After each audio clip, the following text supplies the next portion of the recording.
This is a universe where the Buu saga occurs as normal, up to the point where Mr. Satan begins befriending Majin Buu. Goten and Trunks train at the lookout, and Goku heads to other world. Right as Goku senses Gohan's energy and is going to teleport to him to the Kaioshin realm, he gets a message from King Yama. A powerful demon is attacking Otherworld, and souls from the undead have begun appearing in the living realm. This happened because an Oni, one of the many servants of King Yama, left his post unattended for a moment, causing an explosion in the cleansing machine. Now that evil energy has combined itself with the Oni, transforming it into the demon Janemba. Meanwhile, in the living realm, Majin Buu sees this as a massive feast. While zombies attack him and Mr. Satan, he just turns them into candy and eats them. Mr. Satan is terrified by this. Goten and Trunks, on the other hand, use this as a chance to test their skills as they fight off the dictator. Goku thinks that Majin Buu was already too much to deal with, but if this is gonna slow down Gohan, Goten, and Trunks, then he better take care of it. He meets up with Pikkon, telling him to take care of King Yama while Goku arrives in Hell. The story of the movie proceeds as normal, with Goku fighting Janemba's first form and announcing that the only other being to have ever made him use Super Saiyan 3 was Majin Buu himself. On Earth, Buu senses the transformation. Eventually, Vegeta appears to help Goku as Super Janemba begins to overwhelm him. Goku, who had just taught the kids fusion, thinks that it would be a great way to deal with Janemba. Vegeta refuses, but is eventually forced to change his mind, though the first fusion fails. Thanks to Pikkon's help, the second fusion is a success. On Earth, the kids sense their parents. Inspired by this great power, they show off Super Saiyan Gotenks and test his power out, sure that they will be able to defeat Buu with it. This is where big changes begin to happen. Goku, before fusing with Vegeta, thought Janemba was a crazy powerful guy that he'd love to fight again. Vegeta had no qualms about killing him, just to get things over with. Gogeta still uses the Soul Punisher to destroy the evil energy from Janemba after an intense, hard-fought battle. But the Stardust Breaker doesn't completely destroy all the evil energy. Instead, the evil souls that form Janemba survive as remnants that take refuge inside the Oni teenager's heart. The Janemba body fades away, leaving the little demon within behind. As Gogeta stares him down, the Oni runs away as the fusion runs out. But before the Oni can get too far, Goku teleports right before him. He puts a hand on his shoulder, stopping him. The Saiyan tells him just how awesome he was to fight and how many cool moves he used. He was very creative. It would be a shame if that all went to waste. He can sense the demon's key within him still. The Oni is terrified and doesn't know what to say, but he falls to his knees in pain. It seemed like the surge of emotion that terrified him allowed Janemba to surge again for a moment, as parts of his armor glowed from within him, before coming back down when Goku cursed. Goku kneeled by him, comforting him, and telling him that if he can control that power, then he could be an awesome guy to fight. King Yama yells at Goku to not even think about it, but Goku insists on it. He's changed many people before. Vegeta, Piccolo, Tien. Hell, if he can do it, he's gonna try it with Majin Buu. King Yama knows he can't really stop Goku, and the other world had eventually come back to normal. Plus, the Oni was definitely fired. Finally, Yama allows it. But if anything happens to the living or the dead realm because of it, then it's up to Goku to stop it. The Saiyan agrees. The Oni doesn't have much of a choice, as Yama says that it's better than having him living in danger of becoming Janemba randomly again. Being with Goku will be his punishment. Vegeta can't believe it. Kakarot is an idiot. Then again, he did do the same for him. The two say goodbye to each other, as Vegeta truly thinks this will be the last time he sees Kakarot. This little adventure left an impression on Yama, which informs his decision to later bring back Vegeta in order to help Goku against Super Buu. The threat of Buu is still going on Earth, so Goku grabs onto the Oni and teleports to the Kaioshin realm to find Gohan. Once there, Shin and Kibito ask who he is. Goku facepalms, realizing that he never really asked for his name. The Oni looks to the ground, introducing himself as Psyche, short for psychedelic. Kibito is mad that he brought another being to the sacred realm without permission, but Goku said that he's just as powerful as Buu. In fact, he just got done defeating him. If he can control his power, then he could help in the future too. If Buu doesn't kill them, that is. Gohan's mouth hangs open. He just brought another evil demon here? Like they don't have enough problems? So that must have been the power he felt. Psyche is sad. He doesn't want to be an inconvenience, but Goku slaps his back. saying that it'll be okay, he's gonna teach him real good. The Buu arc continues as normal from there, with the Psyche demon trying to wrap his head around all of the craziness going on. After the Z-Sword breaks and Gohan is stuck sitting in front of the Kai, Goku gets bored and starts to slowly train the Oni. He makes very little progress, as he doesn't want him transforming by accident. First, he needs to teach him the basics. He knows what Ki is, of course, but it's not like he can really use it. He can't even fly. It all begins there. If he can control his Ki and his emotions, then he will be able to control Janemba for sure. At least, Goku theorizes. The training continues until Goku is forced to go down to Earth with the Potara, Gohan having been defeated. The Oni is left with the Kais. He had started to like Goku, and over time rooted for him. When Vegeta showed up on Earth, he cheered for him even louder. Were they gonna do it? Was Gogeta gonna show up again? Part of him was terrified of that, but watching Goku, Vegeta, Gohan, and the others battle was something incredible. Goku actually believed he could get to that point? He barely even remembered what it was like to be Janemba. Goku and Vegeta take less time fusing, since Vegeta had already done it before. Even so, he isn't a fan, especially with the concept of being fused forever. When Vegeta was born, the Oni is surprised that he looks different. He would assume that it would be the same, but this one was just as cool. That sword? Man, he had to steal that. The teen caught himself. Only a few hours ago, he had just been interested in music, but after hearing Goku believe in him like no one else had before, the concept of martial arts actually began to excite him. The battles against Majin Buu continued, with the Oni getting quite invested in the battles, especially since, the universe depended on it. The battles culminated in Goku, Vegeta, Mr. Satan, Dende, and Bee teleporting to the Kaioshin realm. Psyche asked if that was it. Was Buu gone? Goku quickly got up and shook his head. Kid Buu immediately appeared before them, as hard fought as ever. Though the Kais teleported away, they accidentally left behind Satan and Psyche. The terrified Oni did what he could to stay hidden as long as he could, alongside Mr. Satan. Buu was an incredible fighter. If his Janemba form was as impressive as Goku said, then perhaps he could take inspiration from it, if he survived. Eventually, Kid Buu spat out Fat Buu, which Janemba looked at. It kinda reminded him of his first form, whatever little he remembered of that. Psyche wondered what the hell was going on with Goku ripping his shirt off and floating up to the sky to create some sort of key ball. Psyche assumed that this was his finishing move, but he was wondering why he wasn't throwing it right away.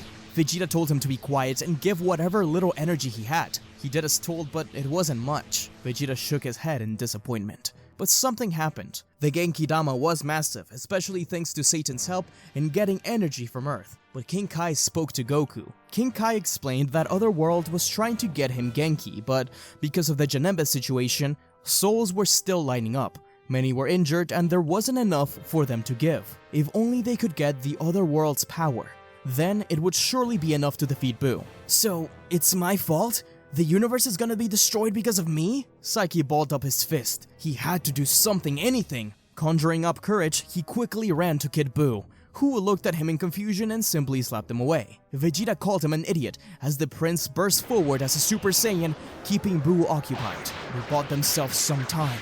Vegeta began to scream in pain as Buu beat him over and over again, senselessly. Goku tried to tell Vegeta to get away, but there was nothing he could do. That's when Psyche, focusing on Buu with anger behind every breath, Psyche could see himself inside his mind, standing before a giant cage. The first time he saw it was when he became Janemba. He didn't expect to see it so soon again, but he needed to help Goku. This guy was willing to forgive him for what he did, and train him to get better. The whole universe relied on him. He couldn't fail them. He closed his eyes as he felt as if some souls escaped from that cage. Now, in the outside world, a dark purple aura expanded on him. A tail slammed on the ground and a roar caught the attention of Buu. The Majin smirked at the appearance of this new demon. Janemba quickly burst forward, slashing across the sky, unleashing a burst of red orbs. Buu easily dodged in between each of the slashes, springing with his elastic body right in front of Janemba. He blew raspberries at his face, kneeing him in the stomach. Janemba was hurt, but he grabbed Buu's leg and threw him up to the sky. He quickly grabbed a rock on the ground and morphed it into a spike that pierced through Buu in the sky. Buu simply slid down the spike, blasting Janemba as he rushed down, but Janemba saw that incoming, opening a portal in front of him and behind Buu, making him blast himself. Boo simply burst backwards through the portal and appeared right in front of Janemba. They continued the clash. While Goku was surprised by this display, this gave Vegeta a chance to be moved away by Mr. Satan. But now Goku couldn't fire the Spirit Bomb. He didn't have enough Genki, and Boo was moving around too much. Vegeta tried to yell at Janemba to calm down and drag Boo to the Spirit Bomb, but the demon wouldn't listen. Kid Boo focused in on Vegeta again, grabbing him by the back of his head and using him as a human shield. Vegeta closed his eyes, getting ready to be attacked by him, but to his surprise, as he got close, Janemba appeared behind Boo and slashed with his swords, cutting Boo's body and freeing Vegeta. Janemba kicked Boo away, but before he could go after him, Vegeta yelled at him to calm down and give Kakarot energy. Fat Boo stood himself up and decided to help, keeping Kid Boo away. Janemba wouldn't listen, smirking at Vegeta and creating a key ball against his chest. Right before he was blasted away, Vegeta cursed out, damning Janemba. To his surprise, this actually stopped him, as his armor-like body began to shatter slightly. Vegeta realized this and continued to curse at him. Janemba kept on breaking apart when Vegeta said, "Listen, you moron, Kakarot saved you for some reason. Don't make him regret it. Clearly you're more sentient than you were before." Janemba continued to stare down at Vegeta, though slowly coming down. Kid Boo burst towards them once more, with Janemba opening his mouth and firing one giant beam that forced Boo to regenerate. In that instant, Vegeta grabbed Janemba's arm and lifted it up to the sky. "If you want to prove yourself to Kakarot, then do it now!" Janemba roared as his Genki left his body, just as Boo finished regenerating. The Spirit Bomb expanded in size by quite a bit, the energy from those evil souls within Janemba allowing Goku to unleash it on Majin Buu as he asked King Yama for him to return one day. Perhaps they could train together too. The Genki Dama left the atmosphere, the danger of Majin Buu finally neutralized. For a second, it seemed like Psyche was in fact in control of Janemba, but as soon as Buu was gone, he roared again, cackling at the defeat of this adversary. He slapped Vegeta away and raised his sword up to the sky. Goku landed in front of him, trying to get him to calm down, telling him that Buu is gone. He can go back to normal now. It seemed like Janemba wasn't going to stop, but Vegeta continued to curse, slowing him down. Goku used this chance to keep talking to him, finally calling him by his name and telling him that it's thanks to him that Buu was defeated. He was right after all in asking King Yama to let him stay with him. His power was great, he just needed to learn to control it. Right, Psyche? Janemba perked up when he heard his name, steam coming out of him. His body solidified, turning into stone as it began to show. It was difficult, but from the Janemba shell, the young demon broke free. Psyche fell to his knees, extremely tired. Goku could rest, placing a hand on his shoulder as he gave Vegeta a thumbs up. Peace had returned. Thanks to the Namekian Dragon Balls, Earth was returned and its people revived. Goku and the others teleported to Earth, reuniting with their friends. Fat Buu surprised them, but the young kid was also a surprise. Goten and Trunks actually recognized him from his ki, having sensed him while Gotenks defended the world from the dictator. They got on guard, with the Oni cowering in fear, making the kids stop. Goku explained just who he was and why he was there. Piccolo facepalmed. Not only did he bring back Buu, but a whole nother dangerous demon? Goku promised that he won't be any issue. He thinks he'll be even stronger by training with him. Chi-Chi looks at him worried. He's definitely a delinquent. Goku had thought about leaving to train him at the lookout, but since he had just been brought back to life, it would probably be better to actually spend time with his family. Chi-Chi says that he can stay with them, at least until he finds a place to stay. Goku and the Oni's stomach growl, with Chi-Chi rolling her eyes and announcing that everyone needs to get ready for some Paotsu cooking, in order to celebrate. A lot of people there are grossed out by the idea, such as Bulma, but the Sun family couldn't be happier. Goku and the Z-Fighters burst away as Goku carries Chi-Chi, not realizing that Psyche was left at the lookout, since he can't fly yet. Goten, however, remembered, appearing to grab his arm and carry him away. Psyche shakes in fear as he holds on tight. Goten tells him that he must be really strong for his dad to choose him to train, and he's excited to learn from him too. Goten calls on Nimbus and tries to give it to Psyche, but he falls right through it, nearly crashing on the Lance of Korin. But Goten saves him. He's surprised that he can't ride it. He seems like a nice guy. Psyche laughs, saying that it's probably all the evil souls within him. Goten looks at him funny, with a little bit of concern, but he dismisses it, saying that he looks forward to having another older brother. Hearing Goten happily talk about seeing what he can do made him excited too. Yesterday, Psyche was just an over-glorified janitor in Otherworld. Now he was going to train to become a hero? Yeah, he was excited for these future heights. And that's where we'll leave off for today. We pick up a few months after the end of the Buu arc. Goten and Trunks are hanging out, watching Goku train Psyche. Chi-Chi doesn't really like them hanging out around him since he's a true delinquent, listening to rock music and flirting with human girls left and right. Psyche has had a difficult time understanding ki control, but over time, he began to get it. He can now fly and sense ki, though keeping control of his emotions has been a challenge. One or two times, Goku and Vegeta have had to stop Super Janemba from wreaking havoc.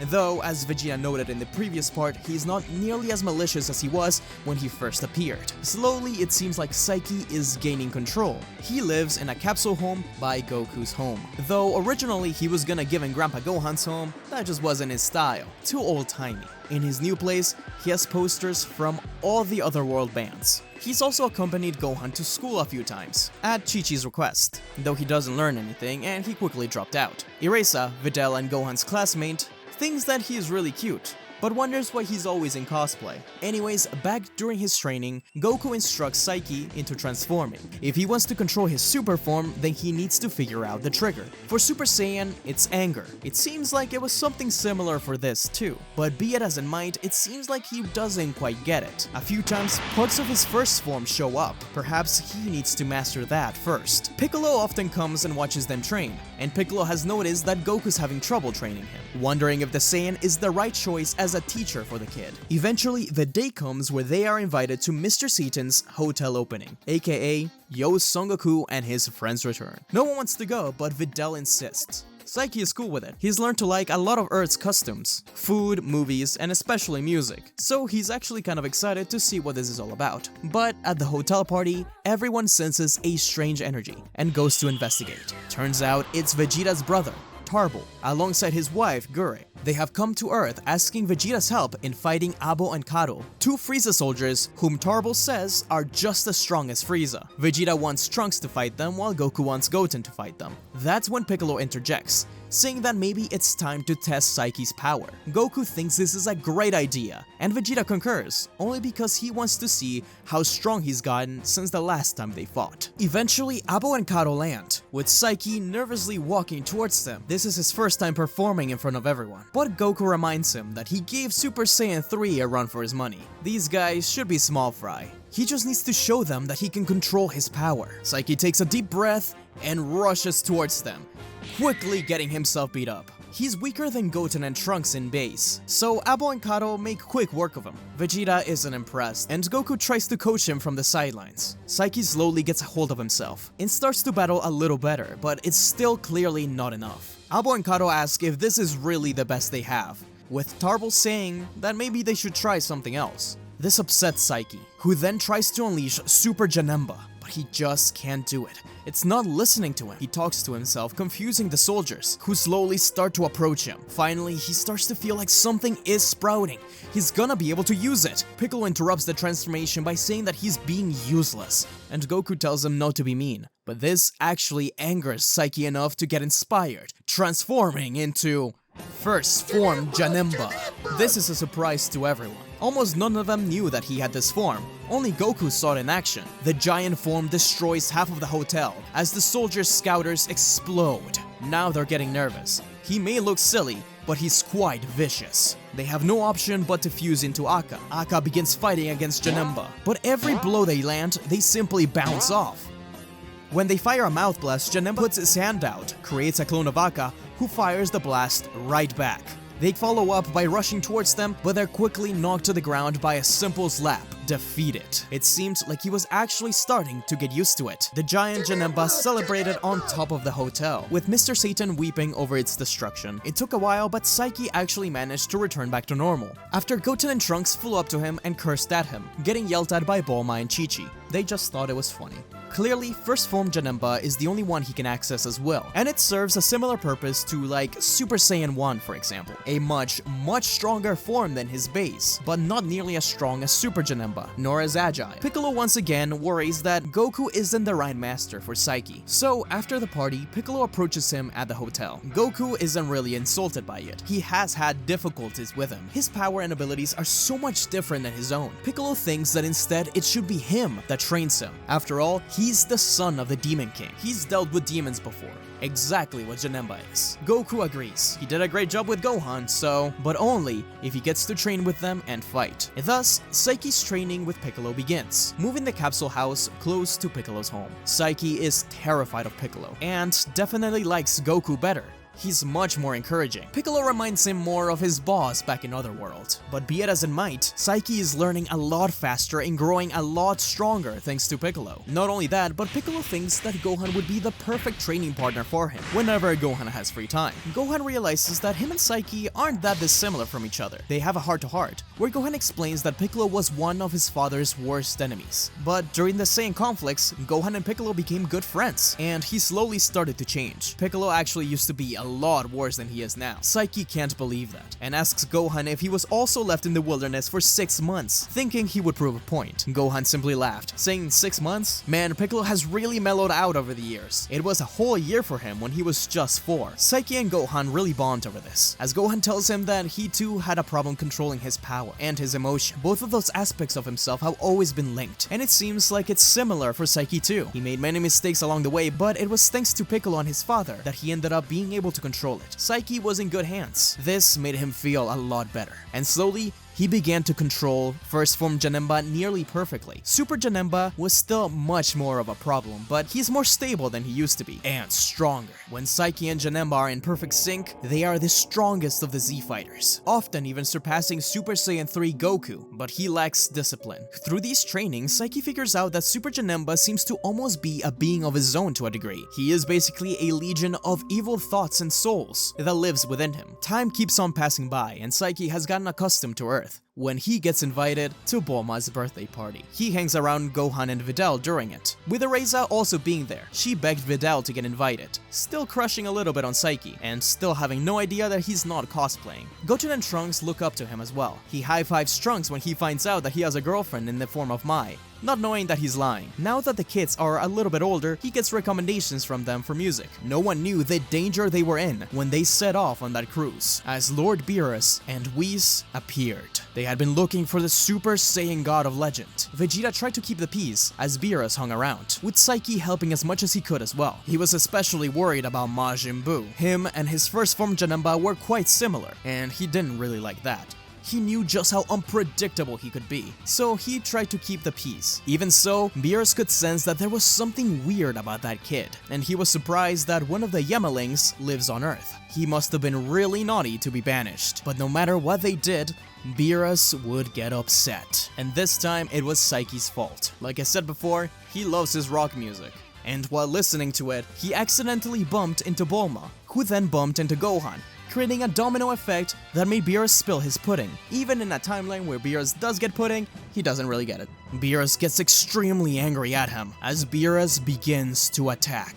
All the other Earth Warriors jump in to defend the planet. Even Psyche stands up to Beerus with what little power he had. Beerus is excited to see exactly what his deal is. Why wasn't Oni here instead of Otherworld? He would surely get his answer now, but Psyche just can't transform. He says, "Come on, Janemba, help me out here. I'm not the angriest I've ever been, but I kinda need your help." No matter what he did, Super Janemba wouldn't show up, and Psyche didn't want to transform into his first form, since they are on a boat. But he doesn't have a choice. At least, he can control that one. Vegeta yells at him not to do it, but it's too late as he transforms into Janemba and the boat starts to tip because of his massive size. He rolls over to the side and onto the water where him and Beerus begin a fight, while the whole boat tries to stay afloat. He actually surprises Beerus with a lot of his crazy moves, and they both get mad at each other. Beerus mocks Psyche, dodging many of his attacks, unlike anyone has ever done before, while Beerus gets mad at Psyche for creating portals and messing with bits of reality that make him annoying to deal with.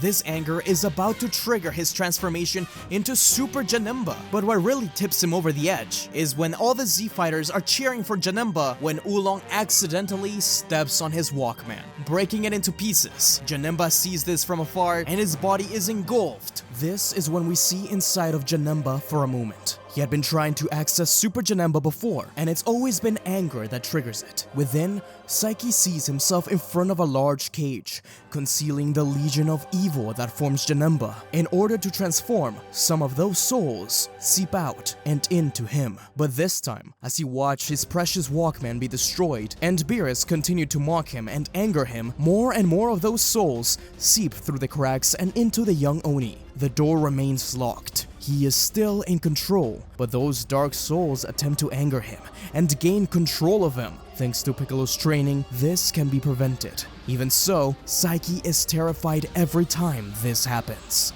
Transforming into Super Janemba, Beerus thinks that it is crazy keeping someone like this on Earth, and maybe he should destroy him. He can sense nothing but negative energy within him, but he had to admit, he was really cool. Clearly, even stronger than the Super Saiyan 3 he fought at the King Kai's planet. With a twisted grin, Janemba made the first move, swinging his sword and sending a wave of distorted reality towards Beerus. The water all around him seemed to twist and shatter before reforming. Beerus, however, casually avoided the distortion, weaving between them like a dance. Beerus found this all very interesting, getting a quick bite of a donut as he continued to watch Janemba perform. Seeing Beerus unimpressed, Janemba roared and stomped the ground. Janemba moved his fingers in front of him, with a ki blast that looked like shards of glass shooting towards Beerus. Clearly, Janemba had some reality-altering powers, but Beerus simply created a ki ball in front of him and kicked it into the shards. They disintegrated upon impact. As the ki ball continued towards Janemba, what Beerus didn't expect was for Janemba to open a portal in front of him and one right behind Beerus, forcing Beerus to shoot himself with the ki ball. This one actually struck him. Janemba laughed as he rushed towards Beerus, but the God of Destruction thought that was quite enough. That's when Beerus, with a casual flick of his wrist, released a burst of his true power. He appeared right in front of Janemba as he rushed towards him, and in a quick combo of moves, he struck Janemba perfectly, knocking him out as the form shattered, and from within it, Psyche fell to the ground.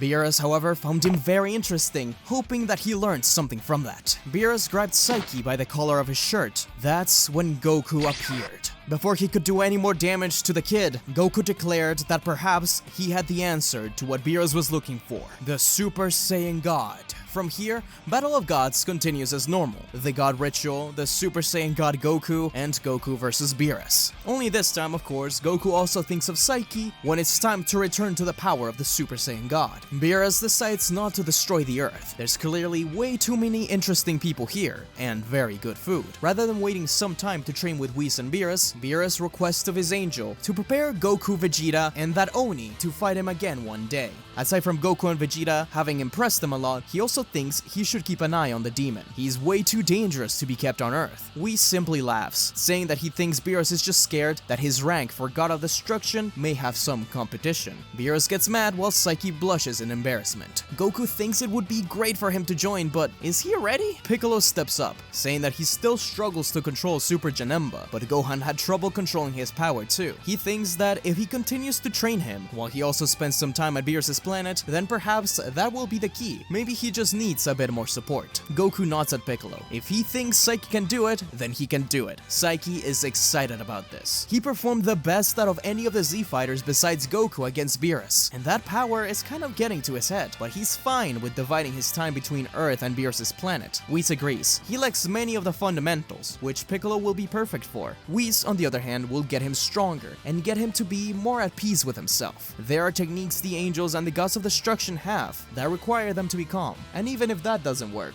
Beerus is just as hot-headed as Janemba is, so maybe he can take notes from him. Beerus rolls his eyes, but he's very excited to see just what Janemba can end up doing. Between two potential Super Saiyan gods and an extremely powerful demon, these should be a fun couple of years. Thus, their training at Beerus' planet begins. Whis has spent a lot of time trying to get Psyche to control his power, but it's been difficult, as he is basically trying to tame a legion of evil souls within him. Even so, great progress has been made. It's ironic, an angel helping a demon control his power. Beerus actually thinks that if he could control it, he would make a good God of Destruction eventually, especially seeing as Oni don't really age. Psyche still wears Piccolo's colors, and he often returns to Earth, since his training with Piccolo is also not technically over.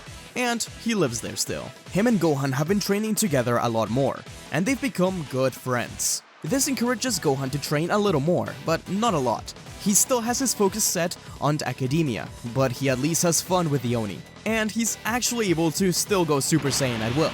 The kids often join as well, and Psyche gets music recommendations from them, although Trunks likes to listen to explicit music.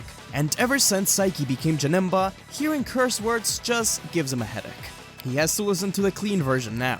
Thanks to Bulma, he has upgraded from the Walkman to the brand new Capsule Phone 15. His training has started to make him a little cocky, as besides Goku and Vegeta, he is now the strongest warrior. Piccolo is worried that this may be a problem in the future, but since they're in a time of peace, maybe he should get to enjoy his power, but that peace would be threatened, as Frieza was revived. When Jakku arrives to warn Bulma about the impending arrival of the Emperor, the Z-Fighters gather together to protect the world, while Goku and Vegeta train at Beerus' planet. Psyche was training with Piccolo at the time, when he sensed a large amount of energy. Psyche asked what the hell was going on, and Piccolo explained just who Frieza was, and that somehow he had returned. Frieza? Those Abo and Kado guys were stronger than him, right? I took care of them easily. This is exactly what Piccolo was afraid of, but no better time than now to teach him a lesson. Let's hope you're right.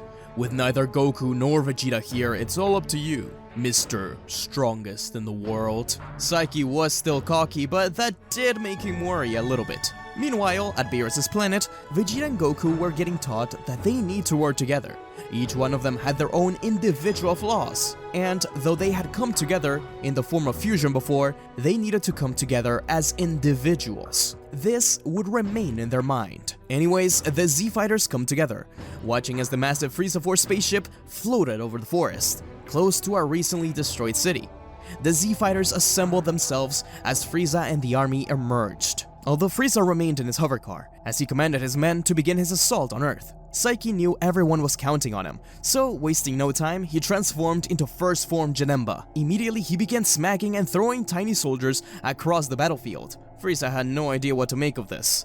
He didn't even know what it was. Janemba began making smaller clones of himself, which also began to wreak havoc across the battlefield. Together with the Z-Fighters, Frieza's army didn't really stand much of a threat. Shizame and the few stronger warriors caused a little bit of trouble, but with the combined efforts of Psyche, Gohan, Piccolo, Krillin, Yamcha, Tien, Chaozu, Master Roshi, and even Jakku, the Frieza force was taken care of. Frieza couldn't believe his eyes, as if 10 million fireflies lit up the world, but those fireflies were Janembas. Those crazy moves, that amazing power, he realized then that he must have been the one to create a mess in Otherworld all those years ago that allowed him to escape briefly. That escape gave him a taste of the living destruction he so sorely missed. Frieza's tail slammed against the ground as he took steps forward, with a sadistic grin bowing politely to the Z-Fighters. Gohan was going to speak up against Frieza when the Emperor asked for the monster's name. Janemba could only say his name over and over again, happily. Frieza scoffed. He didn't want to deal with such a child. Maybe it was time to destroy the world, but he couldn't leave without taking down Goku first. Frieza declared this planet as his own, and to tell Goku to come and face him. Piccolo told everyone to stand back and let Psyche handle this. Frieza wagged his finger for Janemba to come at him, to which the rotund monster obliged. However, to his surprise, Janemba first smirked. His body began to change shape, slimming down. Frieza wasn't sure what to think of this. Another form? So the Saiyans weren't the only ones to go super. This might be tougher than expected. Gohan and the others were in awe. Psyche really was changing into Super Janemba at will. After so many years of trial and error, the monster had finally been under control. Well, to a degree. It was more of a mutual understanding, where Psyche and Super Janemba could work together. He still couldn't communicate like normal. That would come later on. Frieza continued the assault, rushing forward towards the monster. The Emperor actually stood a chance as he flowed between punches. But they still struck somehow, as the portals opened around him and he was hit from multiple directions. Everyone cheered on Psyche, but Piccolo knew something was wrong. Psyche should be doing better than this, but he was allowing Frieza to strike him, like he was testing the Emperor. Psyche was getting cocky. It reminded of how Gohan acted against Cell, but Frieza began to understand his power, even using his own portals against Janemba. Frieza fought close to the monster, something he didn't like to do, as he liked to use blasts. But this was necessary, as every time Janemba opened a portal to punch Frieza, the Emperor would dodge out of the way, forcing Janemba to hit himself instead. This continued as Frieza began to see small flaws in the demon's power. Frieza then took the chance as Janemba hit himself one more time to push him down to the ground. The Emperor then laughed, but Janemba realized that maybe this had gone far enough. Within the demon, Psyche was a bit nervous. Maybe he should have finished things off rather quickly instead of playing around. Did he make a mistake? He didn't want Goku and the others to have to step in. He didn't want to feel as if he failed them. So he looked up above Frieza, seeing the giant mothership. This was going to be a desperation move. Before Frieza could show off his new form, Janemba flicked his hand downwards. Frieza was beginning to glow, but a sound caught his attention. He looked up to see the mothership coming crashing down over him. The ship exploded as it collided with Frieza. Janemba roared a cheerful laugh, but Gohan and the others were worried. That was a very dangerous move, and now that area was on fire. He needed to be more careful. Piccolo yelled at him to control himself and to be less cocky, but it was clear that Psyche was too full of himself at the moment. Why wasn't Piccolo proud of him? Why wasn't he congratulating him?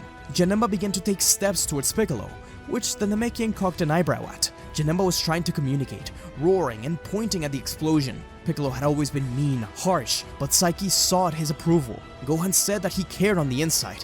Why wasn't Piccolo congratulating him? Why wasn't he proud of him? From the hellfire caused by the explosion of the ship, a death beam rang out. It was fast, too fast. None of them could tell where exactly it was going until it struck someone. As Janemba continued to attempt to yell and be angry at Piccolo, the Namekian spun behind the demon, his cape soaring. As the blast pierced him, Piccolo fell on the ground, with Janemba being left speechless as he kneeled by his master. Piccolo's cape flapped in the wind, falling unconscious. Janemba's vision blurred, as did Gohan's. He couldn't believe what just happened. Slowly, Janemba cupped Piccolo's body, looking at it carefully. He wasn't moving. A soft Janemba left his lips, while Gohan's anger began to explode, electricity surrounding him. He threw his glasses aside, unleashing Super Saiyan 2. But the smoke cleared, revealing Golden Frieza from the smoke. Frieza was just clapping and laughing. A death beam had killed the Namekian, huh? Oh, that reminded him of the old days, back when he fired many death beams at him. But Gohan wasn't about to listen to this. Bursting forward with extreme speed and punching Frieza across the face. Frieza was hit, but he tanked the attack, simply smirking. Frieza kicked Gohan away and pointed his fingers outwards. A death beam was fired from every single one towards Gohan. What he didn't sense was that from behind Gohan, Janemba was changing. Seeing his master like this was something he'd never felt before. Something was surging within him, a true sadness. Inside of Janemba, we can see the cage shaped like the demon head, and behind it, a well of souls reaching out towards Psyche. The Oni looks down to the ground, completely silent, clearly sad. Up until now, he had only let a few of Janemba's souls seep into him, but the sadness and anger he felt within himself for doing this to Piccolo was becoming too much. The cage began to shake as Psyche reached out and slowly opened the door. Demons scurried into him. He screamed out in pain, while outside, Janemba's power skyrocketed. His horns grew, his eyes darkened, a malevolent ki was surging from within. Was this a new state? Dark Demon Janemba was born. As the death beams threatened to reach Gohan, a portal opened before him, leading directly back into Frieza. The Emperor was struck, reeling in pain as he looked up, just in time to see what looked like shards of glass rain down on him and Super Janemba flying overhead. Gohan took the chance to rush in after him, kicking off a rock and getting behind Frieza to ensure he had nowhere to run. Frieza was hit, and as the rain of glass stopped, Gohan spun to kick him the opposite way. He fired a Kamehameha, but Frieza recovered. He was caught in surprise, but that didn't mean they were stronger than him. Frieza fired a blast right back to struggle against Gohan's. But in the middle, Janemba appeared right before they clashed, pushing his sword upwards towards the sky, creating an explosion of energy that disintegrated both blasts and pushed Gohan backwards. Gohan wondered just whose side Janemba was on. Frieza wasn't as shooken up as Gohan, as he fired more shots, some of which actually struck Janemba. Golden Frieza was in a league of his own, but Janemba wasn't far behind, and this new power was still unknown. Janemba tanked the blast, creating ripples and portals even faster than before.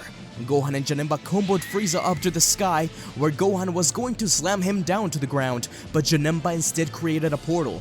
The falling Frieza disappeared through it. As the Janemba, Gohan tried to reach in before the portal closed, but it was too late. Frieza was taken somewhere else. The Emperor crashed down into the Arctic, the thick snow obstructing his view. Frieza's heart began beating fast. Where was he? Was he still on Earth?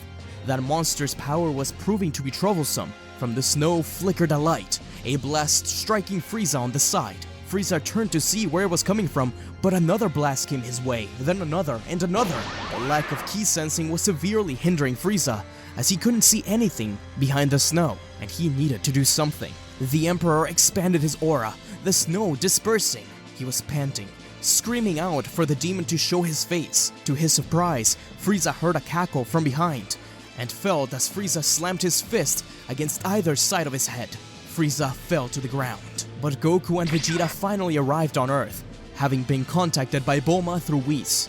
They locked onto Gohan's ki, but Frieza wasn't there. After getting told just exactly what was going on, Goku, Vegeta, and the others teleported to Janemba's ki, while Gohan carried Piccolo, knowing he'd have to be revived with the Namekian Dragon Balls. There, Gohan was flabbergasted by the terrifying sight, as Frieza fell to the ground before Janemba, and the demon screeched, raising his sword up to the sky in one fell swoop, a gust of ki rising, cutting the Emperor in half before it created a series of explosions. Just like that, Frieza was killed again. Defeated. Goku smiled and congratulated Janemba, about to go and pat his back when Vegeta called out for Goku to watch out. The demon slaps Goku away, his power continuing to surge. Goku and Vegeta looked at each other. Something was very wrong here. Gohan realized it now. Piccolo's death had triggered something in Janemba, an even greater form, something he could not control anymore. Perhaps they understood his power less than they originally thought. Goku and Vegeta were enveloped by a blue light, a fiery aura, not dissimilar to the purple one that surrounded Janemba. The demon looked at them calmly, as Gohan realized just how sad Janemba's face looked. Gohan and the rest couldn't believe how much all of them had grown. Perhaps they could help Psyche after all. The Super Saiyan duo was doing well. They were clearly pushing Janemba back further than Frieza did, but they weren't doing well enough. Their lack of synergy continued to be a hindrance, as Janemba dodged in a way to have Goku punch Vegeta and vice versa. He had learned from Frieza. As the battle continued, Whis and Beerus arrived at the battle site. Beerus gulped. The way Janemba continued to create portals and disperse energy, if unchecked, he could be a true problem. Had he made a mistake by asking Whis to train him? But the angel told him not to fret. This could be seen as a test for the trio. Earlier, Whis had told Vegeta and Goku about their individual weaknesses. They just needed to remember that. It was clear what the problem was each time Janemba got the upper hand, and Vegeta was the first one to comment on it. He remembered the lesson Whis tried to instill. They took a second to recompose, finally watching each other's moves and responding accordingly. Vegeta and Goku working together yielded great results, and Janemba was finally at the edge of the rope. Even when they missed the shot and Janemba got a clear strike at Goku, Vegeta protected his ally by shouting out profanity that stopped the demon for a split second. This culminated in the Z Fighters below, damning Janemba's name, holding him down as Goku and Vegeta spun around each other and fired a charged shot Kamehameha and Gallic Gun. The blast seemed to have worked, as Whis smiled and nodded at his pupils. Even Janemba did very well, but he wondered, what was it that made him lose control? What was this new form? Goku and Vegeta descended, proud at their progress. It was clear that having to fuse twice already, in addition to their training together, had progressed them a bit faster than in the original story.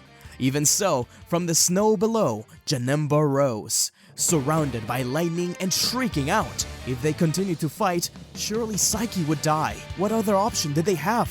That's when Gohan thought of something. His friend needed him. He flew up to his father, carrying Piccolo, and asked him to take him to planet Namek. Goku was confused, but realized his son's plan. Beerus wanted to stop him right then and there, end things. But Gohan promised that he could take care of it if he was given a bit more time. Goku and Gohan teleported to Namek, while Vegeta and the rest distracted Janemba. When they returned, Vegeta was in trouble, but Janemba wasn't faring much better. He was clearly tired and losing energy. As Janemba was about to throw one more punch, Goku stopped it by teleporting right before him and opening a keyring right in front of the demon. It stopped him. The Godbind trapped Janemba as he focused his eyes on Piccolo. Janemba was taken aback. He growled, looking at the Namekian. His two masters were now there, and they had a serious look. Piccolo took a step closer to Janemba. "I'm fine, kid. You can stop this. Gohan helped me come back." Janemba gave a glance to Gohan and growled again. "You defeated Frieza. You've gotten so strong, Psyche, but there's no more need to fight. You can calm down." Janemba's breaths began to slow down as his growls lessened. Seeing Piccolo alive and well was clearly having an impact. He exploded in sadness and rage. He couldn't control himself, but it seemed he needed just a little bit more push until he could finally be himself again. That's when Piccolo said, "You did great, Psyche. Earth is safe thanks to you. We just have some more work to do.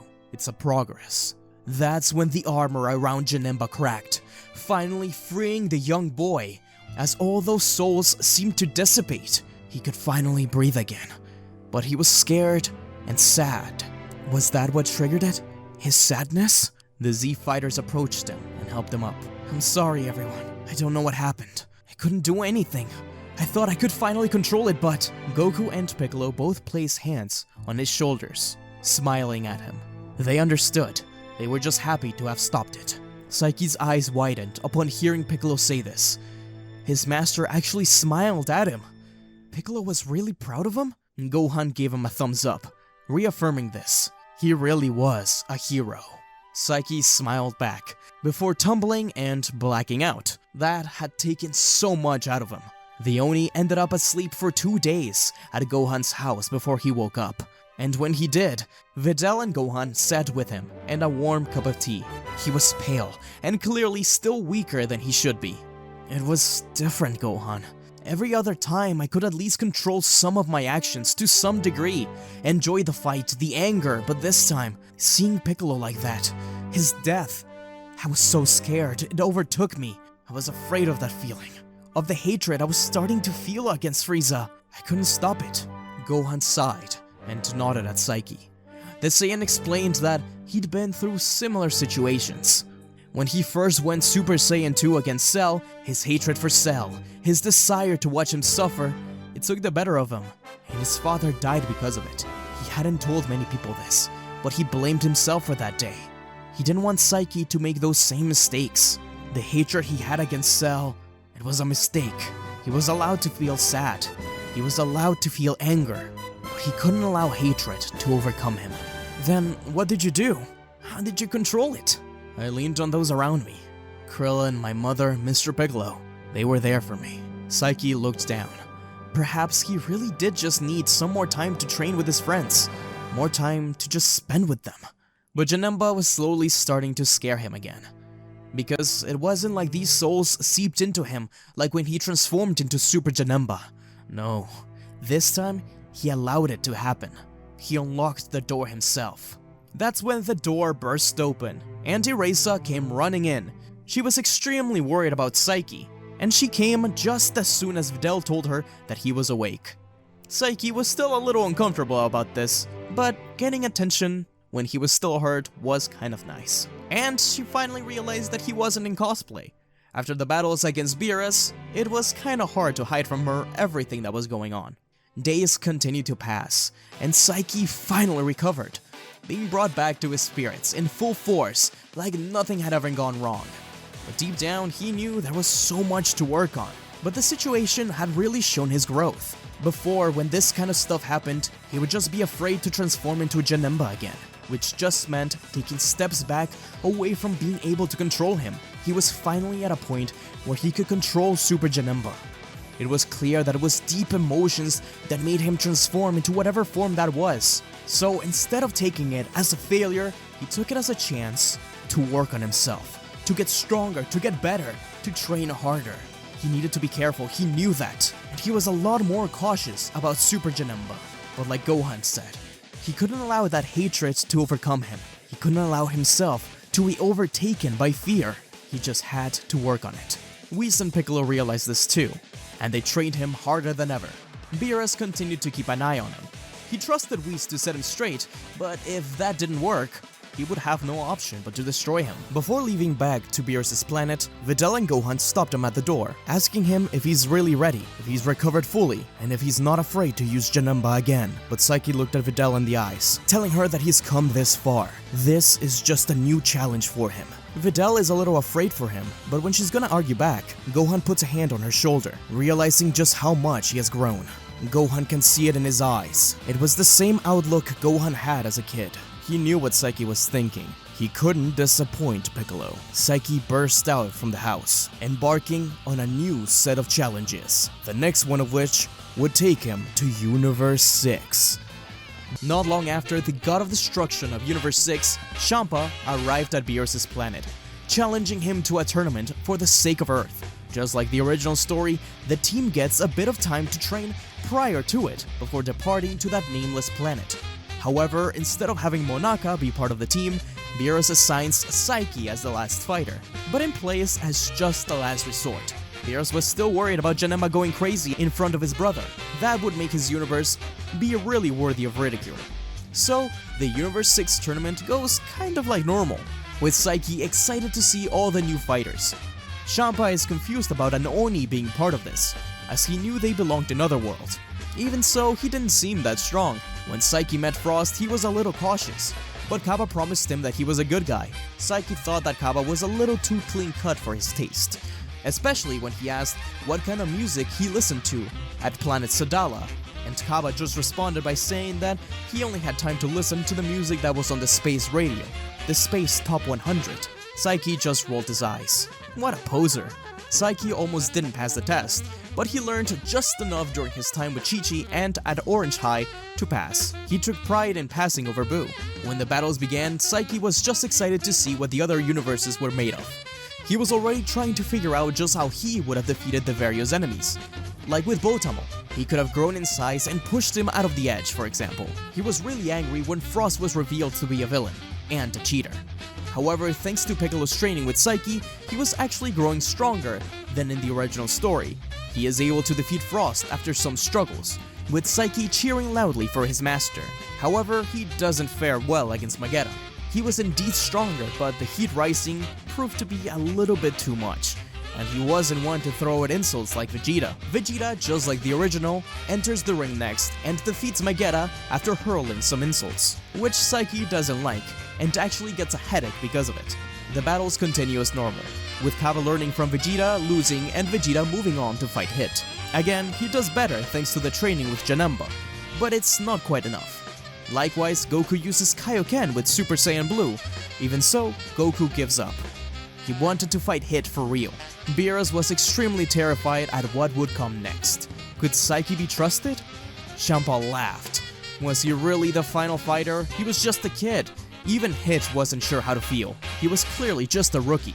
But Goku insisted not to underestimate him. Psyche powered up and rushed at Hit, but the time stop proved to be too much. Even after training with Whis, his base form just wasn't built for combat. In an instant, Hit appeared behind Psyche and chopped the back of his neck, knocking him out. The countdown began, with Hit saying that this was a waste of time, while Champa celebrated. Goku cheered him on, but slowly they all began to lose hope. Beerus even said that he knew that kid was the wrong choice. After the Frieza incident, he would be too afraid to control that monster again. He was too weak to do it, and if that monster ever did return, he would have to take him down if he went haywire. But Whis seemed to be more hopeful about him, encouraging Beerus to have some faith in him. Everyone stumbles on their path, but Psyche heard this. He heard all of this, even while he was unconscious. He then began to hear Janemba within him, egging him on, telling him to give in to his sadness, to his hatred. But Psyche knew he couldn't do that, not after last time. He needed to control himself. He needed to prove to Beerus that he was more than just his collection of souls. He is an individual who can control them. He was afraid of what they could do, but as he looked at the collection of souls, he reached out, as if he was grabbing them forcibly. Whatever the new form was wouldn't come out if he didn't give in. He was in control. He struggled to remember that sometimes. As the countdown was about to reach 10, Psyche suddenly sprung to his feet and smirked, Slowly, he began to morph again into Super Janemba. For a second, it did look like he transformed into that hellish form again, but he kept it back. He held on, and with a glorious roar, Super Janemba returned. Hit turned, actually surprised. He knew this would be a challenge. The fight began, but Psyche already knew what Hit's deal was. At first, he baited Hit into thinking he had the upper hand, allowing him to strike with several time-skip punches. He severely damaged Janemba many times, much more so than he expected, but Janemba had a plan. He didn't function like the rest. When the third time skip came, Janemba was ready, and to Hit's surprise, Janemba completely disappeared from the battlefield. As soon as time returned to normal, Janemba reappeared from a portal, slamming his fist into Hit before disappearing again. He repeated, attacked and disappeared. Hit was helpless, as he couldn't do much. Janemba was hiding himself in pocket dimensions or teleporting away from Hit. In the end, Janemba won the battle as he unleashed a rain of shards of glass at Hit. They were so small and covered so much space that the assassin could barely avoid them. With an angry shout that shook the arena, Janemba's aura exploded in purple rage. The evil within him was apparent. Hit skipped one last time, but this time Janemba opened a portal where he was standing. So as soon as Hit moved, he had to stop himself as the portal led outside of the arena. The skip ended and Janemba appeared behind Hit and kicked him outside. Finally, Janemba had won the Universe 6 tournament, and guaranteed Earth remained where it belonged. Whis smirked at Beerus, saying that he told him so. Beerus was still worried though. The darkness within Janemba would scare anyone. He would continue to keep an eye on him. But perhaps Whis was right. Perhaps this kid could do it. But there were many secrets behind his power. What was the reason he transformed into the demonic form in the first place? Beerus didn't have time to answer this. As soon, Zeno appeared. Instantly, Beerus jumped to Janemba, yelling and screaming at him to turn back to normal. Otherwise, Zeno will start to question things. And, in fact, this did happen. The Omni King had arrived to check out what was going on with the tournament, but Janemba's dark power did catch his eye, and he appeared right next to Beerus, asking him what was his deal. Since Janemba was under pressure and didn't have time to question this, he simply transformed into his first form rather than his base. It was very cramped in the arena, but Zeno thought that first form Janemba was actually kinda funny, and as per usual, Goku suggests a tournament of power, where all the universes will compete. It seemed like the future for the Z-Warriors would be a fun time, but not everything was as it seemed. As far away in the depths of Universe 10, a Kai watched the tournament transpire. How could a being such as Janemba be allowed to compete in a godly tournament? This was the ultimate manifestation of mortal sin. The evil of humanity swirled around that young man's heart. He would have to show the universe that this will not stand. When suddenly a time machine crashed down onto Capsule Corp. They were distraught to find future Trunks. Psyche was confused. He knew Trunks, but this guy? How could there be two Trunkses? Trunks woke up, and unlike the original, never attacked Goku. He was thankful to see his friends, as he needed their help, explaining that an evil entity had arrived at his future timeline and brought ruin to everything. Psyche introduced himself, and though Trunks doesn't think he'll be much help, Goku guarantees his power is extraordinary when he can control it. Psyche cocked an eyebrow. Help? He didn't want to help. He had a date with Erasa coming that day. They were going to a concert. Now that she knew he wasn't cosplaying, she just found him more and more interesting. The team gets some time to rest and eat, with Psyche actually coming to like future Trunks. So, what kind of music do you like listening to in the future? Don't have much time for music. A lot of it is gone now. Not even like country? What's country? Well, I guess the future doesn't seem all that bad then. But out of the sky, a bright light appeared. A cloaked figure coming from a portal, sword in hand. His face was obscured, but a set of horns peeked out from the hood. The Z-Fighters couldn't believe what they saw. As they turned to Psyche, Trunks was confused. Why were they looking at him? But the figure began his attack, trying to target Trunks and Psyche as Vegeta and Goku burst his way. Beerus continued to stare at this new being, afraid that his worries were coming true. Psyche was left speechless. No doubt about it. Those horns. That sword. This was Janemba. Even the way he used portals against Goku and Vegeta. But there was something different. His color was dark and gray. It was clear that while Goku and Vegeta kept this Janemba at bay, he was quickly adapting. Psyche couldn't sit back and watch anymore. His anger began to rise more and more. He felt himself slipping, but he caught himself. He had to be better than what he was meant to be. Instead of exploding uncontrollably, Psyche burst into Super Janemba, quickly rushing to the evildoer and attacking. The clash shook everyone, but especially future Trunks. This kid he had been talking to about music was the monster who had been attacking his future this whole time. But as Janemba opened his mouth for a mouth beam that caught the evil one by surprise, the monster was pulled away by a portal opening again, as something else surprised everyone. This evil Janemba spoke. Enjoy your life for now, mortals. Enjoy feasting alongside the embodiment of your sin. He disappeared. Everyone was confused, but Trunks wasted no time in rushing in at Janemba. His anger bursting forth, Janemba locked eyes with Trunks and kicked him away as a sword of his own was formed. The two clashed their blades, with Janemba having a massive advantage. For a second, Vegeta thought Janemba would actually hurt Trunks, so he got in the way. Vegeta and Goku tried to get them all to calm down as Janemba transformed back into Psyche. The two argued, as Trunks told them that they needed to finish him off now, before he could destroy this timeline too. Psyche argued that he wasn't the one to do it, that he would never hurt anyone, but a voice was heard from behind. Is that so? Wouldn't be the first time. Psyche felt a cold sweat as he tried to argue otherwise, but Beerus had seen enough. He was already worried that bringing him to his planet was a mistake, but now he needed to be even more careful. Beerus would investigate. With a flick of his finger, Beerus created keyrings that confined Psyche's movements. Goku protested, but before he could act, Vegeta stopped him, saying that they can't help Psyche if Beerus kills both of them. Beerus admires how smart Vegeta is, and leaves with the Oni. While Bulma and the others repair the time machine, Beerus takes Psyche in front of King Yama.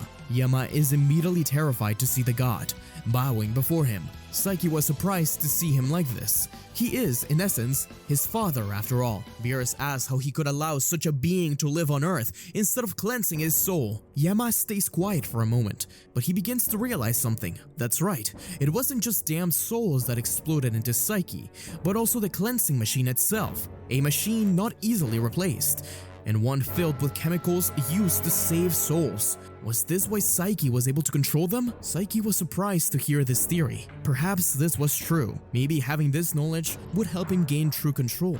But it didn't matter now. Psyche yells back that it wasn't his fault, that he can't just have this power ripped away from him. Beerus told him to be quiet.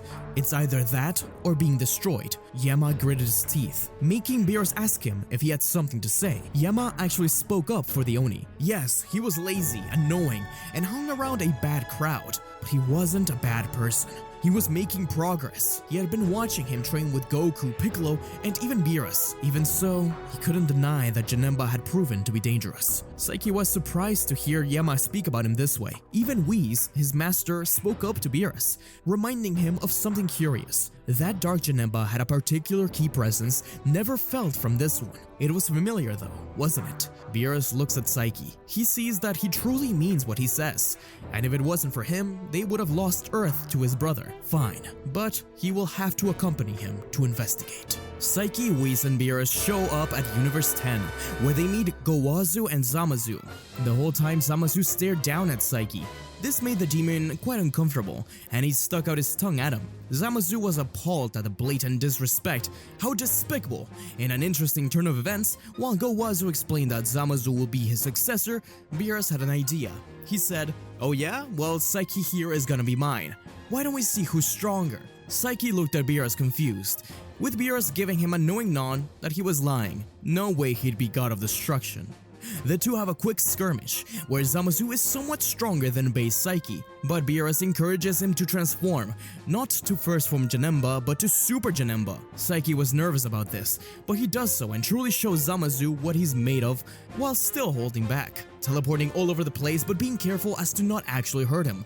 The second Zamasu saw Janemba use a sword, Zamasu reacted with his own Keyblade, clashing over and over again. Beerus chuckled, secretly cheering for Psyche, when suddenly Janemba laughed as he was rushing towards Zamasu, who blocked in anticipation for the attack. But just as it seemed like he was about to strike, he disappeared completely, smirking at Beerus while he did this. Beerus' mouth hung open. Where the hell had Janemba just gone to? But without them, could he teleport back to Universe 7? He could tell now that the power Zamasu held was similar to Black's, but he needed to investigate more. In reality, Janemba hid away similarly to how he did in the fight against Hit. He reappeared in the beam and swirled out of it as soon as they reached Universe 7. Beerus yelled at his protege once again as he teleported to Earth, with Whis chuckling. The kid was a creative one. He couldn't believe he actually managed to outsmart them. Not that Whis didn't know he was there. As soon as Janemba was back at Capsule Corp, he hurried to find Goku and the rest.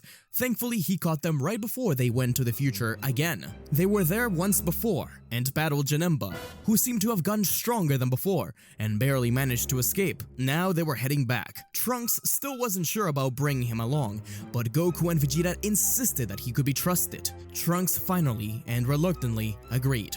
Thus, the team made their way to the future timeline, where they found not just a destroyed future like in the original arc, but a future filled with colorful jelly beans floating all around, cracked spikes stemming from the ground, and more hellish structures lining in the landscape. It wasn't long before that very monster showed up.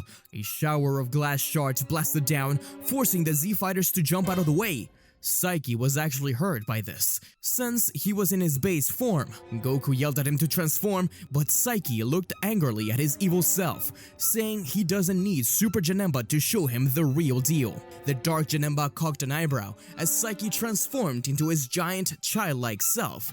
This was a bad choice for the kid, as though some techniques he could use in that form, such as cloning his enemy, were useful and even surprised the evil Janemba, it was clearly not enough. The clash continued, but Goku and Vegeta had no option but to interfere. Janemba Black did not recognize this form at all, which surprised Goku. If he was Janemba, then why did he not have access to these other forms? They push off Black for a bit, but the Anger Demon manages to rush down sword in hand, avoiding Trunks through portals and reaching the real Janemba just in time. The giant form screamed his name in pain as he just barely managed to cover his chest from the strike. A giant arm fell on the ground, destroying a building. Goku rushed down to help his friend as he transformed back into base. Arm still missing. Looks like I missed. I will admit you surprised me. That form was something I'd never seen before. It is through your own malevolence that I have been awakened, a mirror to the universe, reflecting the abyss of your sins. Behold, as I sculpt your destruction with the very darkness that festers within your soul, I am Janemba Black. Vegeta and Trunks had enough of this. Rushing down together to attack Black, Janemba Black opened his aura to push away the others, flying up to join his counterpart, Zamasu, a being who had used the Super Dragon Balls to gain immortality. A Kaioshin, a person meant to create life. He didn't deserve that role. Psyche may be a mere Oni, but at least he knew that life was precious. But Zamasu didn't care to listen to him. Psyche had no option but to burst into Super Janemba once more, but it was clear that they were out of their element. The emotional Psyche was swinging indiscriminately, with no sense guiding him but anger. At times it seemed like his plating was changing into a dark demon form, or maybe even darker. Goku and Vegeta did their best, proving to be a problem for Zamasu, but they needed to escape. Psyche was losing it and extremely hurt. They all were. Janemba Black opened several portals, each one shooting out blasts which they could barely evade. He then zoomed towards them, not with a sword, but with a scythe. His power seemed to rise even further once he brought that out. Trunks yelled at them to escape, and to figure out a way to defeat him, he would cover for them. Reluctantly, the heroes escaped back to the present, dragging Janemba out, with Psyche continuing to pant in pain. Vegeta carried him to the Capsule Corp doctor. Goku gulped. They were able to defeat Janemba before, but this guy, Janemba Black, it was like a further evolved version of Janemba. But there was one interesting change. He wasn't nearly as creative, and he didn't seem to recognize the first form Janemba. However it is Zamasu got Janemba's power, it was clear parts of him were missing. The team needed to rest before heading out, with Piccolo and Erasa visiting Psyche. Erasa had been waiting for Psyche to go on the date with them, but when he never showed up, she got worried. The girl stayed by his side. She couldn't believe how much he'd gotten hurt. He even lost an arm. Just like in the original, Goku gets taught the Mafuba by Piccolo as one way to defeat the immortal Zamasu. Meanwhile, Beerus reappeared. He was going to punish Psyche, but instead found him in critical condition, missing an arm and everything. Even he couldn't bring himself to punish him like this. Goku accompanied Beerus and Shin to Universe 10, where Zamasu attempted to attack and kill Gowazu. Beerus destroyed Zamasu in response. Shin and Gowazu, worried about what future Zamasu may be doing, agreed to accompany them all into the future when the time was right. Beerus believes that the future is safe now, but Vegeta refuses to leave his son in peril without knowing for sure. Beerus warns them that this could have terrible consequences, but it's up to them. Beerus and Whis leave as Psyche stumbles into the room. He had been listening, and he wanted to go back into the fight. Everyone was left in awe. No one could believe that Psyche still wanted to fight despite what happened. He needed to rest, but Piccolo knew that look in his eyes. He was determined. There was no way they could talk him out of this. Erasa stood up, holding her bracelet tight. She didn't want him to go. Goku walked up to him and put a hand on his shoulder, smirking. They had a future to save. Psyche stumbles into the room. He had been listening, and he wanted to go back into the fight. Erasa sprung up when she saw him. He was surprised to see her there, upset to have missed the date. Bulma tells him that he's way too hurt, to let the Pilaf gang take care of him. But Psyche tells them that he can't just sit this one back. That monster is using his body. He's becoming exactly what Beerus fears Psyche is. He needed to stop him. This was personal. Erasa too tried to get him to stay back and not take any more risks, but it was clear that Psyche needed to do this. Never had anyone seen him so determined. That young boy who only cared about music now seemed jaded. Erasa knew that there was no arguing. She looked down. He was so weird. Of course Videl had to get Gohan, the nerdy one with super strong powers, but didn't have to look like a little demon. But she liked Psyche a lot. He was funny and never apologized for being himself. She wanted that date, so she looked at him in the eyes as she took off her bracelet and smirked while putting it on him, kissing his cheek. She made him promise to come back safe. After all, she needs to get that bracelet back. And that date. Bulma thought this was really cute while Vegeta just rolled his eyes and told Psyche to get a move on. They can't waste any more time. Psyche hugged Erasa and ran out the door. Thus, the team, alongside the Kais of Universe 7 and 10, head back to the future. There, it is revealed that not only had Trunks unlocked a new state, Super Saiyan Rage, but Mai had been helping him in hit-and-run tactics on Zamasu. As soon as Black saw Psyche, he laughed. I'm surprised you survived. What are you planning on doing with only one arm? Psyche spat at the ground, instantly transforming into Super Janemba, his hoodie ripping over his shape. Janemba Black and Super Janemba launched at each other, while Vegeta goes off to help Trunks and Goku fights Zamasu. It's clear that Zamasu is struggling, but Black has Janemba against the ropes still. Even when the other two try to jump in and help, Black's power seems limitless, finally slamming Janemba down to the ground as a shower of crystals attempted to kill him. However, Vegeta and Trunks both stood up in front of him, defending Janemba with a shield of ki. Janemba wasn't moving. Psyche thought this was all hopeless, until Trunks began to speak, telling him to get up, that he can do this. There was an explosion, as Trunks and Vegeta couldn't hold it back anymore. They were sent tumbling away, with Janemba's painful cries being heard. Holding his non-existent arm, Vegeta and Goku continued to fight while Trunks approached Janemba. I'm sorry you had to lose it, helping me defend my future. You want to get back at him for what he took from you, right? Listen, it made me nothing to you, but my master, the greatest man I've ever known. He lost his arm to monsters like Black and Zamasu, but he didn't stop fighting for what he believed in. He didn't allow the darkness to consume him, that hatred. You remind me of him, of Gohan. Janemba's eyes jolted open. Gohan? Trunks' master was Gohan? They both stood up, with Trunks nodding before going back to fight. His attacks, his various moves. He really was Gohan's student, wasn't he? Somehow that connection between his friend in the present and Trunks' master in the future had brought Psyche back momentarily. He needed to keep fighting. Goku and Vegeta began doing better, allowing for Trunks and Psyche to attack together with their swords, pushing Black back. Just like the original, Trunks would attempt the Mafuba after learning how to use it through a phone, but Goku forgot the seal. Even so, this altercation gave Black a chance to once again confront Psyche alone. He mocked the demon as the scythe narrowly missed his neck. Back against the wall, Janemba could only growl at Black. If only I could hear your pain properly, the way I heard it when I killed your friends. Goku, his sons, and the Namekian. You are pathetic. You are an Oni from the other world. You can't see these mortals are beneath you too?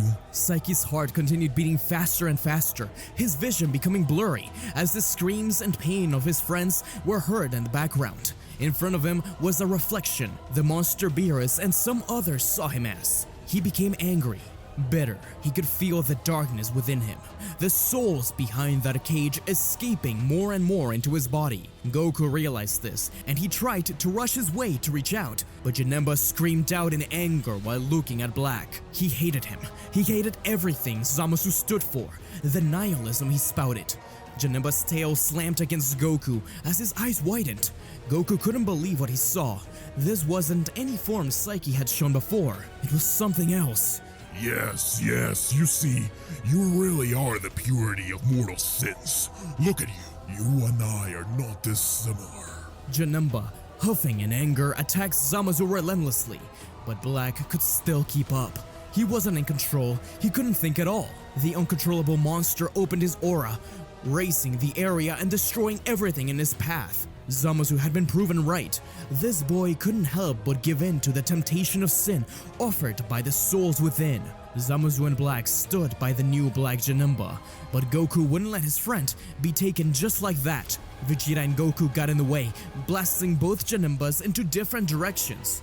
Janemba landed through a building and on a puddle of water. He tried to get up, but as he did, he looked at himself in a puddle, immediately trying to attack it too. But from Janemba's wrist, Erasa's bracelet fell on the reflection.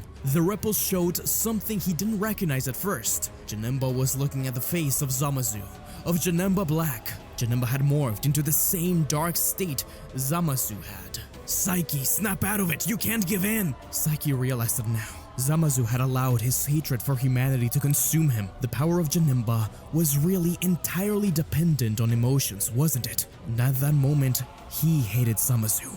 He had given in. He had lost. He had transformed to be just like him. Zamasu had never seen any other form. In his heart, he only held hatred. But he couldn't allow that. He wasn't like Zamasu. He wasn't like the monster Beerus and Trunks thought he was at first. He was Psyche. He loved music, his friends, his new home. He needed to remember that. Remember the good things in life. Slowly he watched as the black from his horns faded back into purple. Within the demon, Psyche saw himself before the gate once more. But this time, although he unlocked it, he didn't allow those souls to consume him. No, he grabbed them, one by one. He held onto them. He was in control of his emotions. He was in control of Janemba. As Goku and Vegeta defended Psyche and Trunks, an incredible burst of light shot upwards that made everyone turn their heads. Janemba was back. He was in control. He picked up the bracelet, and just like when he created a sword, the bracelet burst into his side, creating an arm which sprouted like pixels. An arm of pure ki. Psyche had done it. He had taken complete control of Janemba. It seemed for a moment he was lost, but his years of training had finally paid off. No, Psyche! I will never be like you. As he stood up, he picked up two pieces of rubble, both morphing into swords, which he showed off to his evil counterpart. I am not hatred. I am not sin. I am me. With that shout, Janemba threw a punch at Black, who activated a barrier to protect himself. However, Janemba's punch twisted into shapes, particles, pixels that seeped through the shield and struck Black still. The other fighters joined in. This was their chance to finally gain the upper hand. Black stood no chance now. Psyche was more creative with his powers, and that went a long way. But above that, he was in control of his emotions, unlike the hateful Zamasu. You have nothing but hatred in your heart.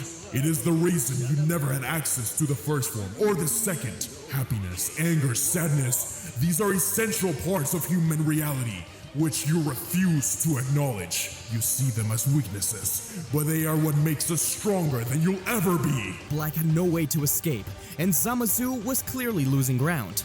They'd have to take drastic measures. As Janemba and the rest of the Z-Fighters comboed Zamasu and Black away from each other, Black took the Potara off, the force of which finally allowed him to escape Janemba and slam against his counterpart, fusing into a new being. This newly merged Zamasu expelled an incredible power none of them had felt before. Fused Zamasu didn't waste any time, as portals appeared in every direction, shooting out lightning. Goku, Vegeta, and Janemba were able to avoid them, but Trunks was wounded by them. They needed to do something quick.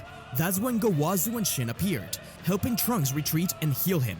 Janemba yelled at Vegeta and Goku to go with them, figure out a way to stop him while he distracts them. Vegeta and Goku were worried. This new Janemba was doing very well, but merged Zamasu was not only immortal, but incredibly strong. That's when Gowazu suggested that they use the Potara too. That could work. Vegeta. Fusing with you is something I never want to do again, Kakarot. But if we have to do it, then let's do it right. What do you mean? We've proven to Zamasu that us mortals can challenge a god. Let's continue proving it. We don't need God's power to fuse. You mean... Vegeta hated it, but seeing how far they'd come, it only made sense. It was time for the fusion dance. Fused Zamasu continued to battle Janemba, who was finally starting to struggle.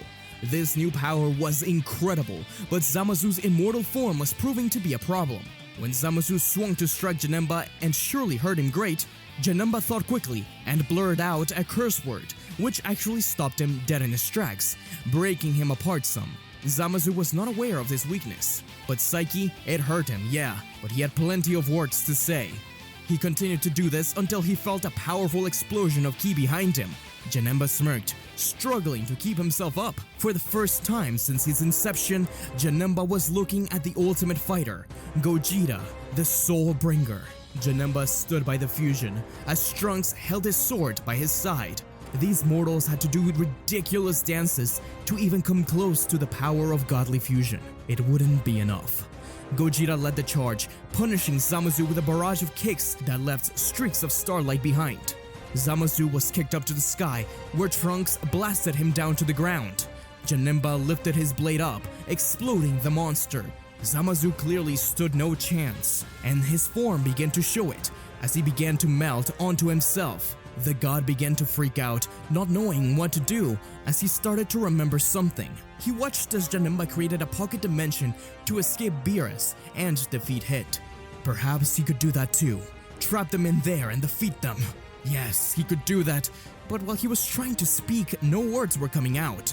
Now he was the one completely mute as he continued to freak out, zooming towards Gogeta and the others, before opening a portal that trapped them within his own pocket dimension. However, Janemba was one step ahead of him, creating his own portal.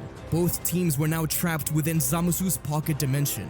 They needed to finish him off now, before they were trapped in there forever. Zamasu tried to speak, but only roars would come out. He began to fire blasts at them, which they narrowly avoided. Though Trunks was slower than the other two, they supported one another, with Janemba grabbing Trunks' arm and throwing him at Gogeta, who pushed him further up to the sky and onto Zamasu, avoiding the shards of ki. But as Zamasu was about to retaliate with an attack towards him, he heard the energy of Gogeta and Janemba swirling together. They stood back to back, hands up to the sky as ki was collected onto their palms and then crushed. Janemba and Gogeta, each one shouting out different names: Gogeta's Stardust Breaker and Janemba's Soul Punisher. The attacks swirled together into a powerful flash of light that pierced through Zamasu, leaving him convulsing and unstable as Trunks burst down, cutting him right through the middle. Zamasu exploded into pieces, crystals floating all around as his screams echoed. Was he done for? Trunks was sure of it, but Zamasu began to spread, those crystals darkening and covering the entire area. He was trying to spread onto them, corrupting them and seep into the outside world. Thinking quickly, however, Janemba cut a portal out, escaping just in time as Zamasu continued to go after them. His screams got louder and louder until Janemba finally swung his finger across, as if stitching reality back together and closing it, trapping Zamasu within his own pocket reality, like a snake eating its own tail, alone in a world with no mortals. His wish had come true. Finally, the future was safe, as Janemba, with a flick of his finger, began to make those giant jelly beans and structures disappear, turning into something that could only be described as fairy dust, giving life to that world once more as the first sign of plants and fruit began to appear.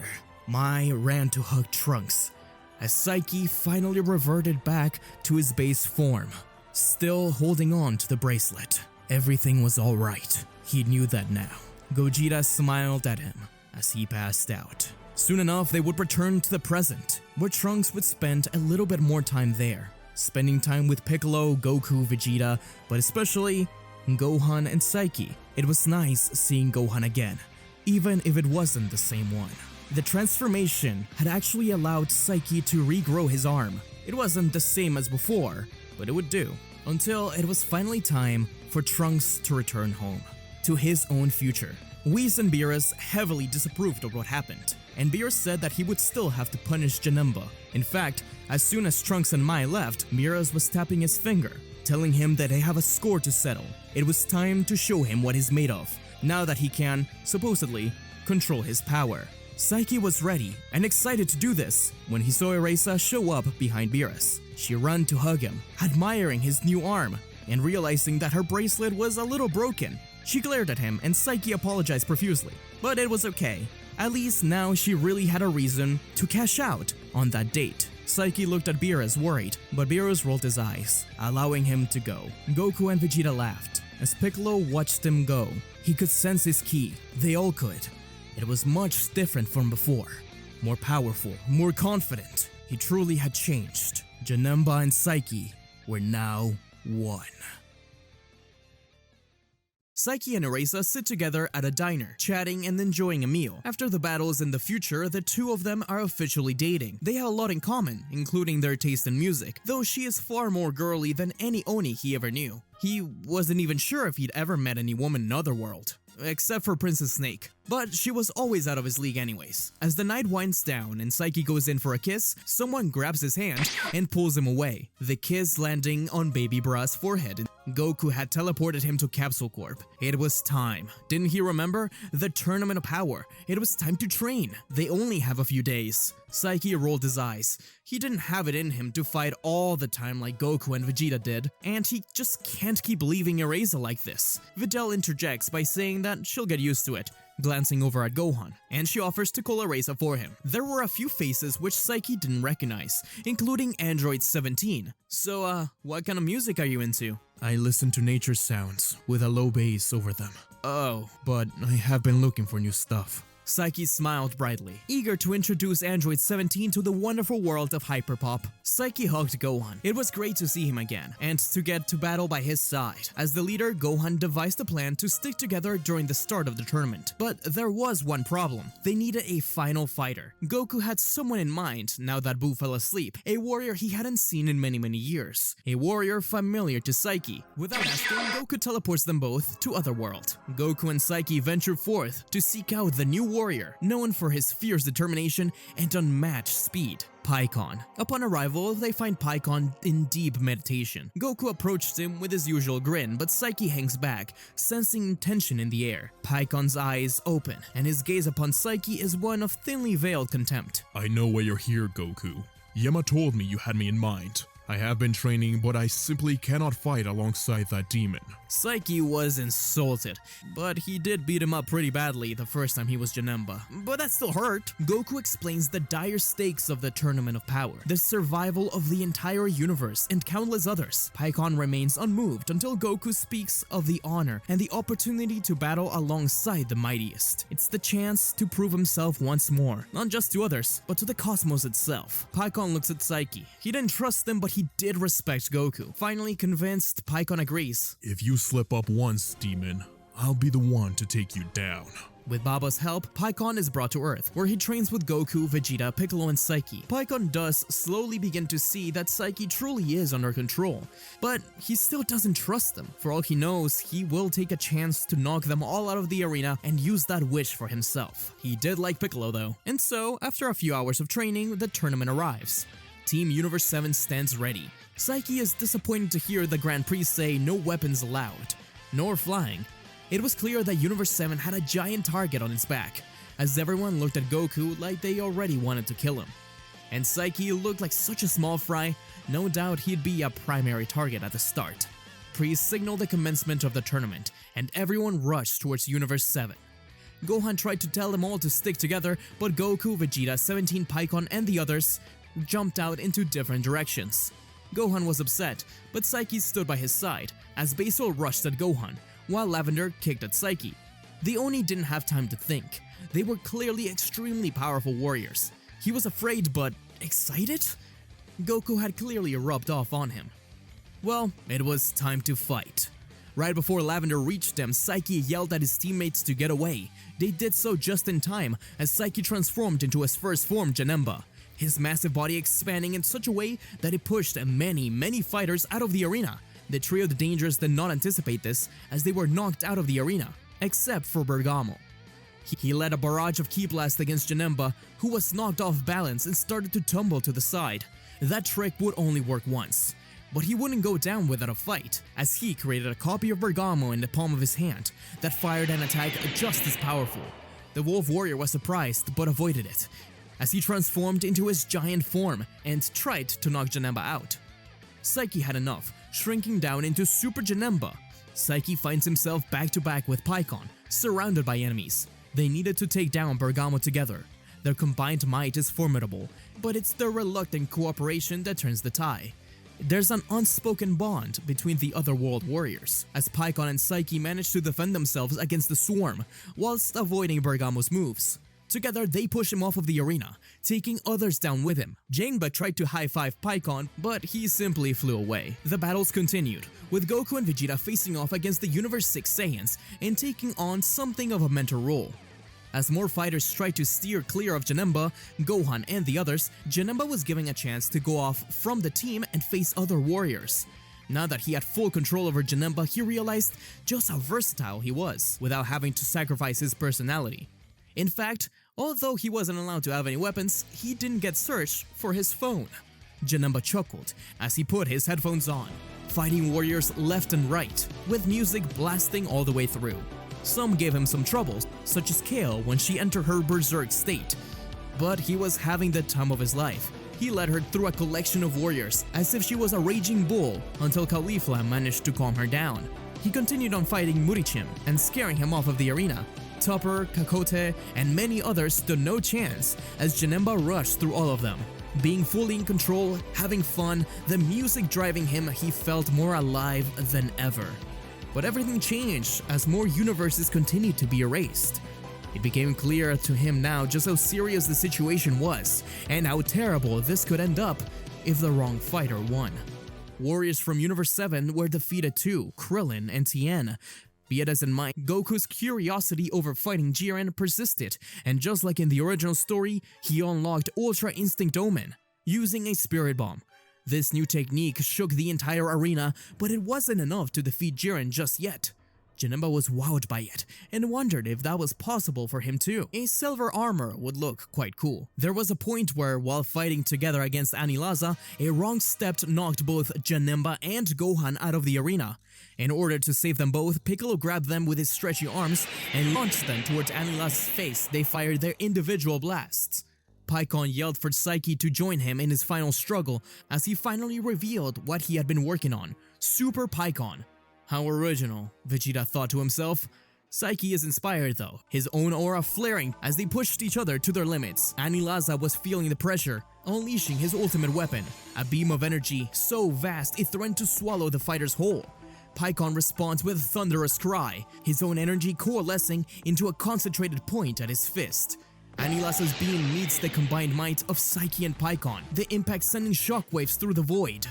For a moment, the entire arena is engulfed by blinding light, but Gohan and the others joined in. They were a team after all. As the light fades, Anilaza stumbles, cracks spreading from his form, energy seeping from the fractures. Psyche and Pikkon press their advantage as together, surrounded by fire, they kick Anilaza out of the arena. Psyche and Pikkon exchange a mutual nod, though Psyche tries to high-five him again. Psyche continues to battle more and more, ensuring to save his ultimate form for the final battle. Kefla's fight against Goku is similar to the original as well, with the Universe 6 fusion being defeated by Ultra Instinct Goku. Dispo's battle against Gohan was a tough one, as his speed was unparalleled. Even so, Gohan had a plan. With Janemba's help, he taunted Dispo into rushing his way, while Janemba opened a portal outside of the arena. Dispo nearly fell fell out of it, but caught himself at the edge. As he turned around, he was instead met with Gohan firing a Kamehameha through the portal, knocking Dispo out of the ring. Hit wanted a rematch with Janemba, showing that he had found a way to stop his technique by using his time prison. Hit was able to entrap Janemba and hit him with multiple barrages of punches. This worked surprisingly well, but the battle was interrupted by Jiren and Toppo. They were the last two standing from their universe. Hit was the only one from Universe 6, and Goku, Vegeta, Gohan 17, and Janemba from Universe 7. Vegeta focused on Toppo alongside Janemba, as Gowazo had told one of the other gods that Janemba was supposedly the next god of destruction from Universe 7. Beerus denied it over and over again, but Toppo wanted to see his power. Janemba, even in control, stood little chance against Toppo's god of destruction power. Toppo can't believe that someone like him was allowed to be in the tournament. A being born from evil, Toppo hated everything he stood for. But once again, Janemba stood his ground, proclaiming himself as a being of justice, even parodying Toppo's own poses. Before he transformed into his god of destruction state, Janemba and Vegeta were really pushing him to the brim. Being pushed this far by someone made up of pure evil made Toppo angrier and angrier, making him toss aside his pride and use his god of destruction mode. Even in full control, Janemba stood little chance against this Toppo. Janemba had no option but to finally show off the power he had been hiding, the true Janemba form. His power exploded, finally able to contest Toppo, but it was Vegeta who finished him off. Janemba grabbed pieces of rubble and used his power to extend them out like spikes and push Toppo off. He managed to avoid them, but Vegeta intercepted him with one last final flash in his new Super Saiyan Blue evolution state, finally taking out Toppo. But the battles against Jiren weren't going as planned. Goku tried his best, but Jiren was on a whole nother level. Android 17 and Gohan flanked Jiren only to be pushed out of the way, while Hit and Goku were knocked against each other. They were all dangerously close to getting knocked off the ring. Vegeta saved Goku, while Janemba created portals for Hit, 17, and Gohan to fall into. However, something unexpected happened. Jiren reached into 17 and Hit's portals, grabbed them both, and threw them out of the arena. Janemba could do little but try to grab one with his extending arms. He wasn't sure who he got, but when he pulled up, it was Hit whom he'd grabbed. Beerus was upset that Hit was saved instead of 17, but the fight had to continue. Jiren's incredible power seemed unstoppable, and neither Hit nor Gohan were in a position to keep fighting. Gohan and Vegeta stood up to him, fighting side by side with Janemba, trying to use his tricks to catch him off guard. Even so, just like the original, Jiren is able to knock Vegeta off of the arena as he gave energy to Goku. The power of Ultra Instinct returns to the Saiyan as the rest stare in awe. Hit, Gohan, and Janemba stood together to watch, but Jiren wasn't one to just let them stand there. Even while fighting Goku, he'd fire off various blasts to try to speed up the process of getting them away. Janemba and Pikkon did try to intervene, but Goku insisted that this was his battle, until finally the power of Ultra Instinct seemed to wear off. Jiren's powerful steps moved the arena as he grabbed Goku by the head and slammed him to the ground, but none of the other fighters were about to let Goku lose like that. A blast came Jiren's way, then another. Gohan and Hit forced Jiren to let Goku go. Hit's time stop meant nothing to Jiren, but it did allow Goku to escape. Hit was slammed across the battlefield, but it was the roar from Janemba which surprised the Grey. Son Goku,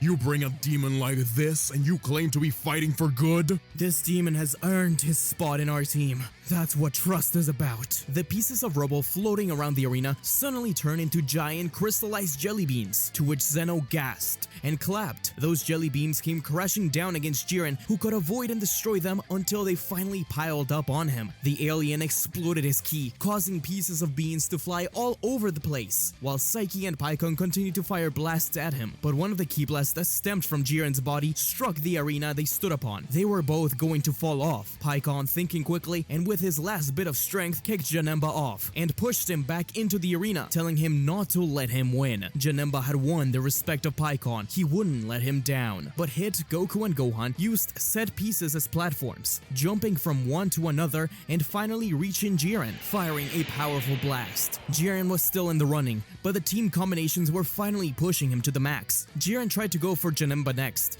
but the demon opened portals. From each, one of the three other warriors rushed in to punch the monster, He had no idea where they could be coming from as they disappeared and reappeared. Goku and Gohan appeared once more, grabbing Jiren by each arm and pushing him towards the edge of the arena. It seemed like it was finally going to work, but Jiren's brute force allowed him to divert paths. Gohan and Goku couldn't hold on for much longer. Gohan pleaded with Janemba and Hit to do something. Jiren slammed himself against a rock, making Goku tumble away, while Gohan still held on. Janemba grabbed onto Goku and helped him up as he told him he had an idea. Jiren was about to come for them again, and Gohan kept on trying to move him away. Hit made his move, using his time prison. Jiren was angry, unfocused. This time it actually worked, as Jiren could watch Hit move, yet he couldn't do anything, as Hit simply moved the duo to the side with a series of punches. Once time resumed, Jiren was slammed to the side and into the abyss. Jiren did one last move to try and stay in, but as he did so, a portal appeared before him, showing him nothing more than Goku and his fully charged Kamehameha. Janemba appeared at the other side, with Gohan and the demon bursting their auras, so Jiren couldn't escape the Kamehameha. Jiren, Janemba, and Gohan were all knocked out of the arena. Goku and Hit remained. Both were the epitome of their respective universes, yet now they stood battered and nearly spent, their clothes tattered and their breaths heavy with exhaustion. The angels of their universes watched in silence the twin match. As Jiren's universe disappeared, he finally understood the importance of teamwork, but it was too late. Goku and Hit exchanged a wary smile, their mutual respect unspoken yet palpable in the electric air. Janemba could barely keep his eyes open, but he still cheered for his master. They knew that neither could muster their full power now. The fierce battles that had led to this moment had seen to that. Yet, as they took their fighting stances, a spark of excitement ignited in their eyes. This was, after all, the purest form of battle. Their movements were slower than before, but each strike, block, and dodge was a testament to their skill and spirit. They were not fighting to win anymore. They were fighting to celebrate the strength and resilience of their comrades who had fallen along the way. The sound of their fists and feet meeting echoed, not as the clashing of enemies, but as the rhythmic drumming of kindred spirits, sharing this final battle. Janemba was happy to see Goku's fighting spirit. This was what he wanted after all, battles against the strongest out there. As the fight drew on, Hit glanced at Goku and said, Our universes may be different, but our spirits are the same.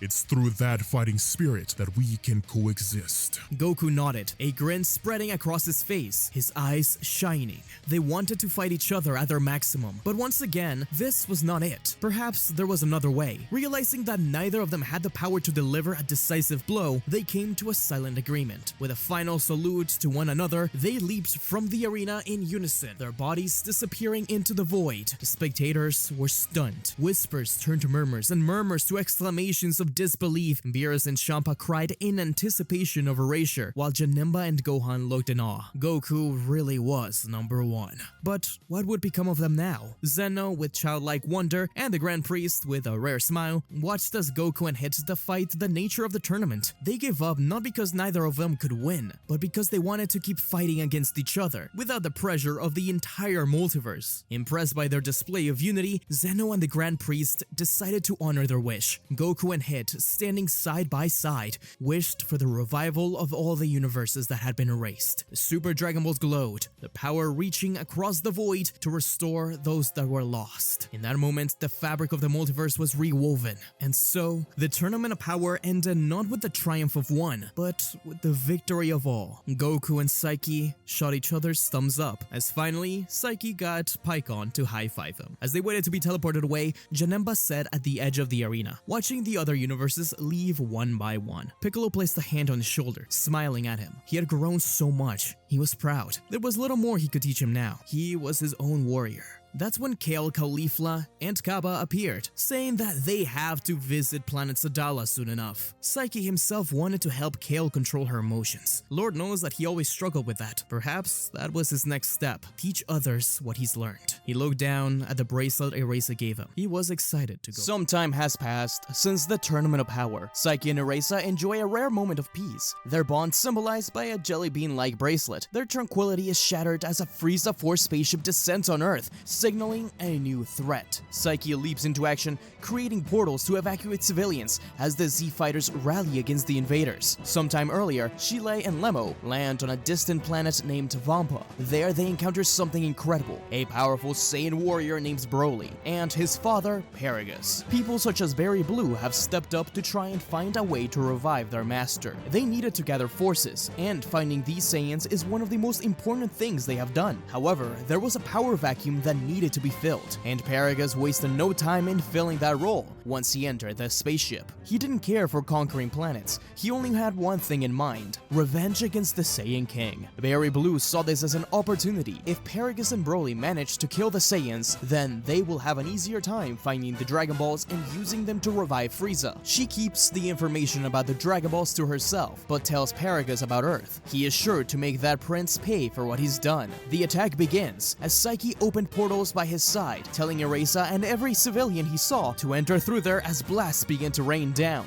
Goku and Vegeta were training at a private island, where they got a call about an attack on West City and that someone had stolen the Dragon Radar. Several other Z-Fighters began to appear, including Krillin, Gohan, Piccolo, and the others, who helped in defeating soldiers. They wonder who was causing this. Their answer came after a giant explosion of smoke. Gohan was staring down at a man in a green kilt. He recognized him as a Saiyan. Gohan and Broly began to clash overhead over and over. It was clear that Gohan had more power than Broly, but the Saiyan continued to adapt over time as he dodged and weaved, grabbing Gohan by the face and dragging him across a skyscraper. But as this continued and Gohan defended himself, he realized something. Another man was instructing him, a Saiyan much older. At times it seemed like this brute didn't even want to battle. Gohan yelled at Psyche to help. They needed to get them all away from West City. Psyche had never teleported such a large number of things at once, but he breathed in and opened a giant portal in front of the ship. As Gohan drove Broly and the enemies into it, Janemba yelled at the Z-Fighters to take care of the rest of the army remaining in the city as he entered the portal as well. The spaceship came crashing down into the tundra, the last place Psyche had seen Frieza. Gohan demands to know what the hell is going on as Broly huffs and puffs. Paragus explains that he is there to get revenge on Vegeta. That's when the sound of teleportation rings out. Goku and Vegeta had arrived. If they wanted them,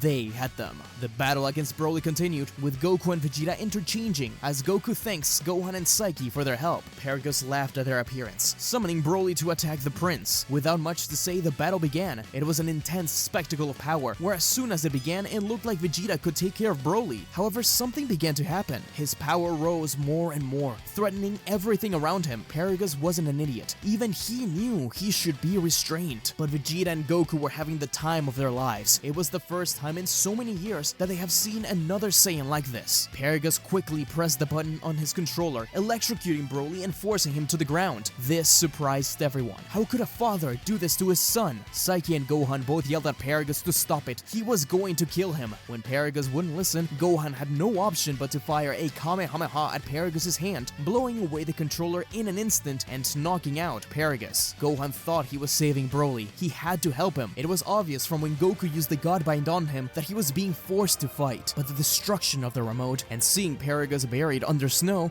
while knocked out like that just made Broly's rage grow. Dark green aura burst from his body. He had transformed into a Super Saiyan. Gohan cursed. He knew he had done things right, but at what cost? Gohan and Vegeta continued to struggle. It seemed like there was no chance for them to get away. Every time it seemed they took a step forward, Broly forced them 5 steps back. Psyche and Gohan heard their names being called out, and they knew they had to act. The two burst forward as Janemba opened a portal, allowing Goku and Vegeta to disappear further back and switch out. The monstrous Broly would prove to be even too much for Gohan and Janemba together. They struggled to keep up. They couldn't. Psyche did what he could to defend Gohan and vice versa, but Gohan was thrown to the side with a gigantic meteor. Janemba taunted Broly, drawing him away from the others, and finally getting a chance to unleash his true form. This way, their powers could at least match each other a lot further. Even at 100% control, Janemba would get crushed by Broly. Even so, Broly simply couldn't predict what Janemba would do next. Trapping Broly in ice, Janemba then began to swing both of his swords, firing off slices of ki. But Broly's power exploded, the ice being shot in multiple directions. The clash between these two movie characters threatened to break reality, but Janemba just needed to save them time. He knew what Goku and Vegeta were attempting, but Psyche didn't want to hurt him. He couldn't. He used the environment around him, creating spikes at Broly, but the Saiyan simply ran through them, knocking Janemba back. Gohan caught him in the air, looking at Psyche in the eyes and telling him that it's clear that Broly is not the monster he seems like. He could see it through those eyes. They weren't this similar to the eyes Janemba had when they first met, the same ones Gohan had when enraged. Broly needed help. Janemba nodded and rushed back. He understood.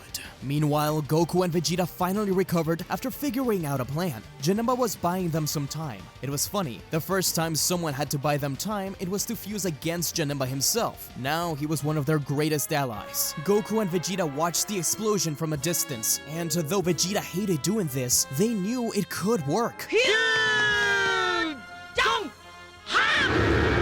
Broly and Janemba punched each other in the face, but Broly opened his palm and blasted Janemba at point-blank range, sending him crashing into the snow. Behind Janemba, the surge of ki was felt. Super Saiyan Blue, Gogeta was born. Gohan helped Janemba up as they watched the godly fusion approach the Saiyan monster. Janemba yelled at Gogeta before he attacked. He's not a bad guy. We can help him.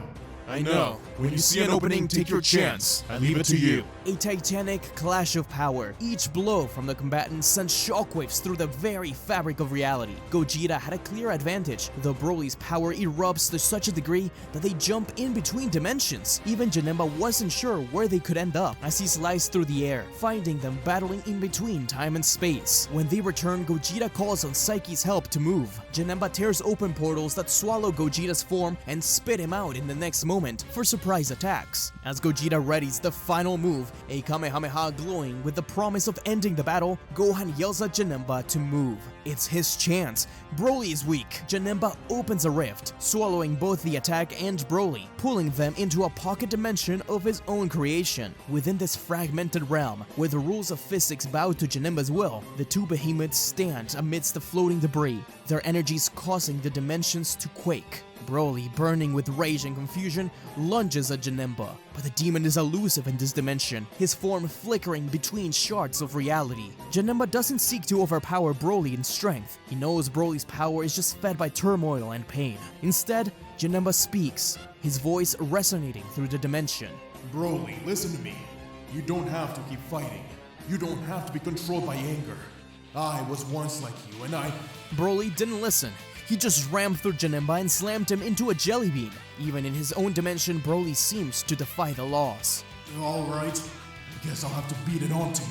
At times, a scream from Broly would rip open a hole, which Janemba had to quickly sew back in. Broly's legendary form glows brighter and brighter as Janemba creates multiple versions of himself, each one a different form. They do well, creating copies of Broly, attacking from every direction. As Broly throws one more giant blast, Janemba disappears into pixels, his voice echoing through the realm, confusing Broly. It's a surreal sight, as it seemed like Janemba was becoming one with the dimension. As Broly continued to scream and fire blasts looking for Janemba, Psyche begins to reach out to Broly. Broly, I get it. I've been where you are, lost in anger, feeling like a prisoner to it. But that rage doesn't have to define you. I was a mess too, an Oni from Otherworld, living with thousands of evil souls within. But it's thanks to my friends that I could control it, that I could finally enjoy the power I have. Don't you want that too? I know you're angry about your father, but the power can be used to protect others, even him. You can be the one they respect, the one they turn to.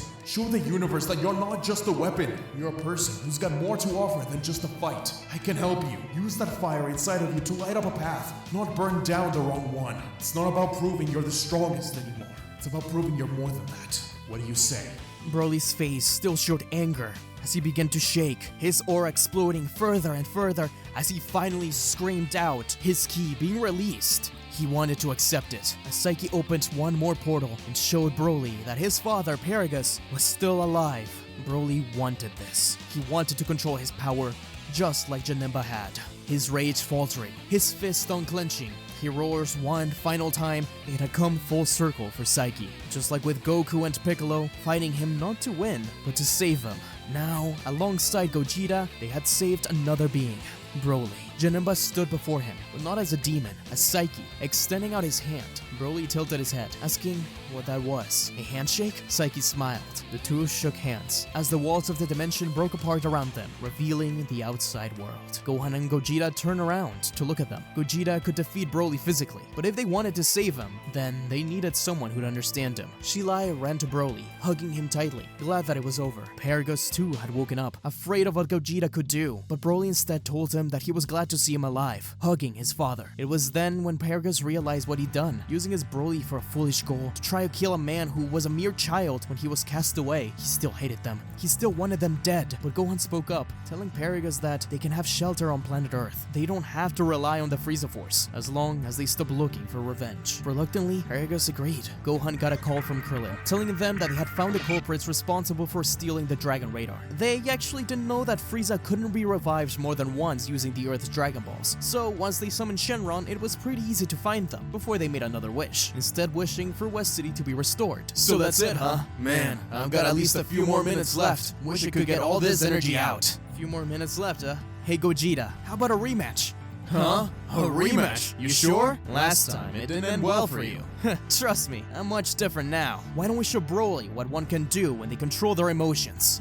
I don't think this is the right time to. Neither of them listened. Gogeta burst into Super Saiyan, Psyche into Super Janemba. This was the culmination of everything he had learned. It had come full circle. The snowscape is illuminated by the auras of the two exceptional beings, while Gohan, Broly, Shilai, Lemma, and Paragus watched on, their eyes white with a mixture of awe and disbelief. Gogeta's movements were a blur, a series of precise, calculated strikes that cut through the cold air. Janemba wraps reality around them, turning the tundra into a labyrinth of mirrors, each reflecting Gogeta in an attempt to trick him, but Gogeta's key sensing could see through these tricks. Gogeta launches a barrage of energy blast, approaching the hidden Janemba. Janemba laughs, spinning his sword to create a vortex, swallowing the energy and redirecting it into Gogeta. Gogeta dodges swiftly, but Janemba counter with his own signature move, creating dozens of portals around Gogeta. From each of them emerges a fist, a blade, a relentless assault from every direction. But Gogeta is undeterred. He navigates the maze of attacks, his own aura flaring with determination, as he finally opens his eyes with such force that it forces Janemba out of one of the portals. Gogeta raises his arm up,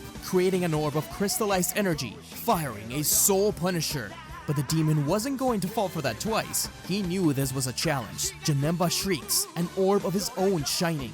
The two collide, the energies clashing in a burst of dazzling starlight. It wasn't clear who would win, as the stardust burst back and forth between the two, shards of energy sipping through and hitting one another, breaking some of Janemba's form while hurting Gogeta. Janemba's true form and Gogeta's Super Saiyan Blue left everyone awestruck. As the attack continued to clash, it was clear that Gogeta's Stardust Breaker was the strongest one. Janemba's was about to be consumed, but at the very last second, with his other arm, the demon threw one final punch. No one could believe it. Meeting a key attack like that head-on with just his fist? This only made Gogeta even more excited. Psyche had grown so much. Gogeta's form flickers, the fusion's time limit being reached. At the same time, Janemba de-transforms with the clash, his forms reversing as the Stardust Breaker continues to push towards him. From True Janemba to Janemba Black, then to Demon Janemba, even Super Janemba. His form continued to break apart more and more as Janemba looked up to see through the orb Gogeta smirk. Goku sighed. The man who believed in him before anyone else. Reflected in that starlight, he saw Piccolo, Gohan, Videl, Pan, Vegeta, Bulma, Beerus, Whis, King Yama, Goten, Trunks, Future Trunks, even Pikkon and the others. And finally, Erasa. Super Janemba broke apart, leaving only Psyche himself struggling with a punch against the starlight, his arm shifting into first form Janemba's until that broke apart, and finally back down to base. The arm which he had once lost, now being his only defense against this attack. With the last bit of his energy, Psyche pushed the punch one final time, a simple, mortal strike, devoid of any demonic flair, as the energy of the Soul Punisher dissipates, allowing Psyche to come through. The punch lands softly on Gogeta, who at that very moment separates into Goku and Vegeta, a silent, exhausted chuckle shared amongst the three of them, echoing the testament of their growth, respect, and the incredible journey they have been on together. The onlookers stand mesmerized. Paragus feels something softening within him. He had witnessed the height of the Saiyan potential and contemplates Broly's future. A life not constrained by vengeance or control, but one where his son could harness his power, just as these warriors have. Where Broly could live not as a weapon, but as a free man. If a demon like Psyche could do it, why not him? Psyche can't move. He can't stand. A single teardrop forming as he blacks out. Once again, he will wake up at his home by Piccolo's house, under a familiar ceiling, with friends by his side. But for now, he can rest in control, in peace. That's where most of Psyche's journey comes to an end, closing just as it began, an epic battle between Gogeta and Janemba, only this time as friends rather than enemies. The ending I wanted for this story was the final battle between Gogeta and Janemba, not only because I thought it was a natural conclusion, but because most people haven't read the manga. However, I do want to talk a little bit about Psyche post Broly. Uranai Baba contacted Psyche about working with her as one of her warriors. He wasn't allowed to use Janemba unless Goku and the others came by to train. He began training the other ghouls and monsters in Baba's place, Devilman Dracula, the Mummy, and the Invisible Man. It was fun. He liked being a mentor to others, even if it took a while for them to take him seriously thanks to his appearance. Over time, Baba saw him as someone well worthy, even asking him to go on errands to other world. This means that besides Baba, Psyche was given explicit permission to travel between the living and the dead realm. He'd also get called by Yema to return to Hell from time to time, in order to protect it when a couple of villains would act up, fighting alongside Pycon. He got to use his skills even at times of peace. Sometimes he thought of returning to Otherworld permanently. When the new threat arrives, Psyche becomes a key ally in the battle, as he continues to train, though mostly on Earth. Now that he has learned to control his power, he feels that it's his responsibility to pass that on, helping Broly control himself while the Saiyans also train with Whis. When Moro, a fearsome and ancient sorcerer, threatens the universe, Psyche is among the Z fighters who confronts him on Earth. Psyche encounters 7-3, using his portal creation to counter 7-3's absorption. Even so, 7-3 does eventually obtain that power, but no one knows Janemba's power better than himself, and one couldn't just control it that easily. One needed much more imagination than 7-3 had. Psyche's clever use of misdirection and his unpredictable fighting style allowed him to outmaneuver 7-3, fighting him using multiple forms, including his giant first one, finally defeating 7-3, especially with the help of Broly, Gohan, and Piccolo. As Moro's threat escalates, however, Psyche faces off against the wizard, his demon energy clashing against Moro's dark sorcery. Janemba has a power which Moro would love to absorb, but he instead focuses on Broly's immense Saiyan power. Though Broly does help against Moro, he becomes somewhat of a liability. He has way too much ki which Moro can absorb, and his power continues to rise higher and higher. Even so, Psyche does what he can to prevent this from happening, teleporting Broly away and slicing away at Moro. His main focus is keeping him distracted until Goku and Vegeta arrived. He taps into his first form's abilities to create clones, conjuring an illusion of Moro himself. This clone mimics Moro's moves, attacking the sorcerer with a taste of his own medicine. The ruse is only temporary, but effective, giving the Z fighters a crucial opening until Goku and Vegeta arrive to turn the tide of battle. Goku, having mastered Ultra Instinct,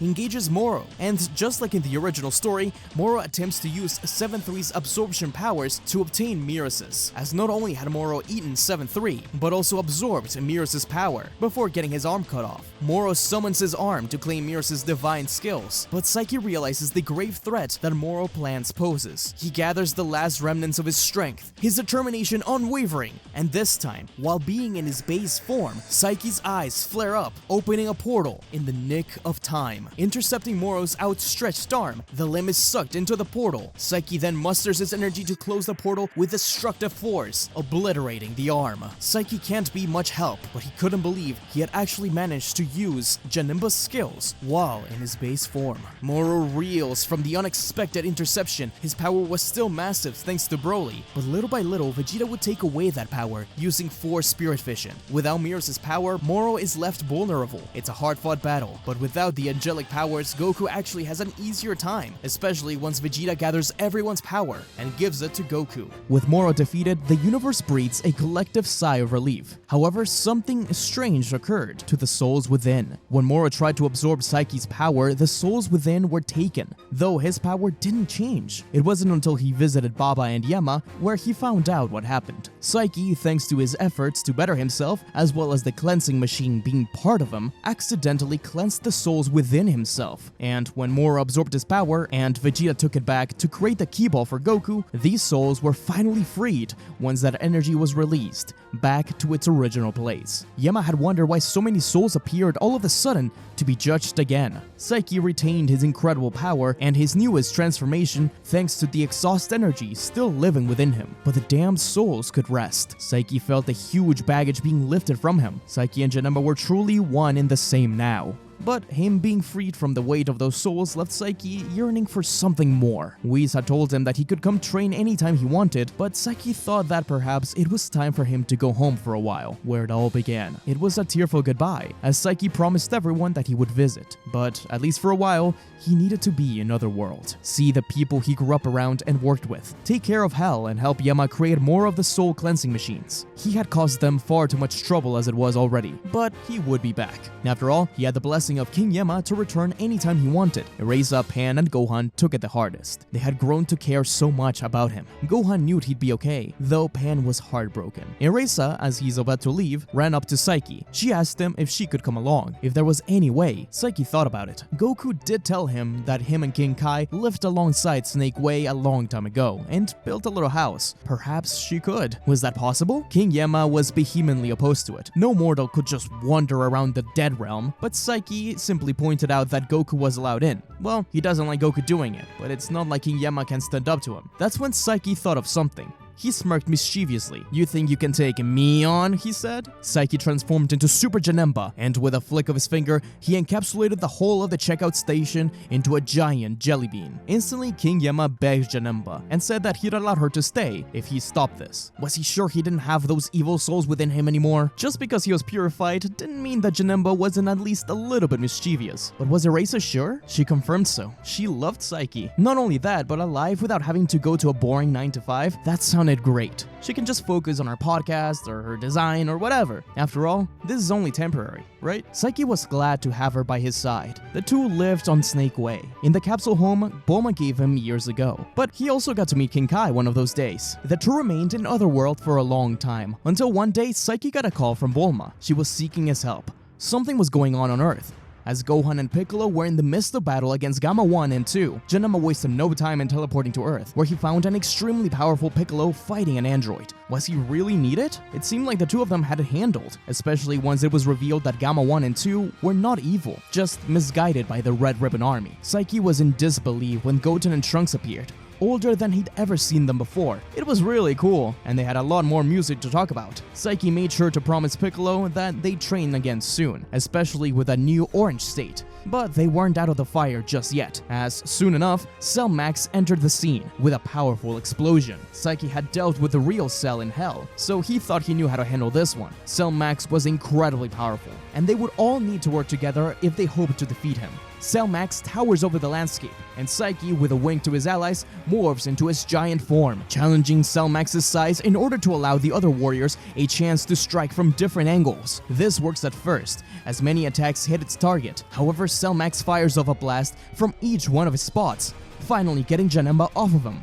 It hurt a lot, with Janemba taking note of the attack. Psyche knew that would only work once, changing into true Janemba instead. Gohan launched forward. He lands a spinning heel kick at Cell Max's jaw, followed by a volley of key-enhanced punches. His movements were a duet with Piccolo, whose long limbs lash out like whips. Android 18 also darts in. She hated seeing Cell's face and wasn't about to let him have an easy time. Gamma 1 and 2 synchronized their movements, their energy attacks crisscrossing, confusing Cell Max. Soon enough, however, it was clear that Cell Max's weakness was his gem. Gamma 2 prepared to sacrifice himself and deliver a devastating blow, but Janemba intervenes. He tells him that none of them have to die in order to strike that spot. He has an idea. Piccolo was to distract Cell Max using his own giant form, keeping him in place as they wrestled. Meanwhile, Janemba opens a portal directly over Cell Max's head crystal. All of the warriors standing by his side charge their ki blast, firing in unison and cracking the head crystal. However, Piccolo can't hold on for much longer. They need to put everything they've got into it. They all scream out with more energy, but as Piccolo falters, Gohan snaps into a white-haired form just for a second. It happens so fast, only Janemba and the Gamma see it. It's just enough to defeat Cell Max. Janemba created a portal far away, escaping with everyone as Cell Max explodes. They all asked Gohan what that was, but he wasn't sure. He didn't do it on purpose, but he'll have to investigate it. At least they're all safe now. The Gammas and Dr. Hedo are invited to live at Capsule Corp. Psyche likes Gamma too, and is already indoctrinating him into music. Psyche says that he cannot wait to hang out with him more. Gohan's confused. He lives far away. Psyche says that his experience made him remember just how much he missed Earth. So maybe it was time to return. Even so, he knew he had a calling. something he had in mind for a while, and had recently contacted Whis and Vados about it. We close in on this chapter as several years pass on by. We are now at the 28th Tenkaichi Budokai. The air is thick with nostalgia, with murmurs and cheers of the crowd witnessing a new chapter unfold. Psyche stands amidst the familiar faces. He sits by Erasa. Tournaments weren't really for him, but he was there to support his allies. The tournament is alive with the vibrancy of competition, but Psyche's gaze is drawn to one battle in particular, Goku fighting with a young boy named Oob. Psyche knows without a shadow of a doubt that this boy is the reincarnation of Kid Buu, a being with immense power, a monster of immense power, and the being he fought on his first battle by Goku's side. Psyche smiled. Goku's laughter, free and unguarded, fills the air as he exchanges blows with Oob, each one teaching, each one learning. Goku had once again taken a chance on a demon child and seen a spark of goodness within him, much like he had with Psyche many years ago. As the battle rages on, Psyche envisions himself crossing fists with Oob one day, testing the young warrior, sharing his wisdom, so many stories to share, so many lessons to impart. And so, the revelation that Goku has to leave comes as surprise to most, but not to him. Psyche knew this day would come. He leans back and places his headphones on, his song playing as he watches Goku fly away. But something interrupts the song, a call from another universe. It's Whis, telling Psyche that Vados is waiting for him. It was time to continue the training. The image faded into one of Caulifla and Kale sparring. Psyche had been training that girl to control her power, alongside Broly's help. Together, they could create a truly powerful force for good. Psyche stands up, asking Erasa if she'd like to come along as well. The girl smiled softly. She was there for the tournament, but traveling to another universe? She couldn't pass that up. Psyche looks back at his friends one last time, Gohan, Piccolo, Broly, and the rest. Piccolo looked at him with a knowing smile, as Psyche grabbed Erasa's hand and pixel particles appeared behind him, stepping together back into a portal, waving goodbye to their friends, and embarking on a brand new adventure. The end.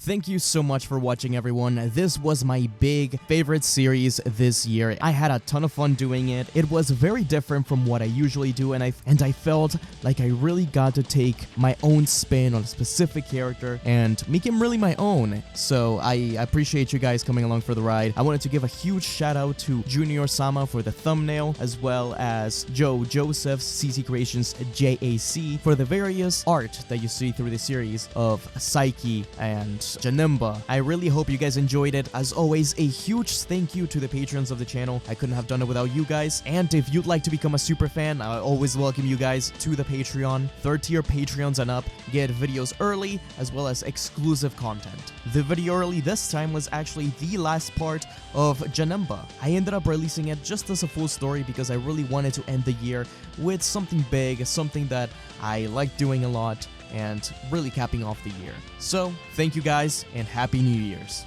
See you next year.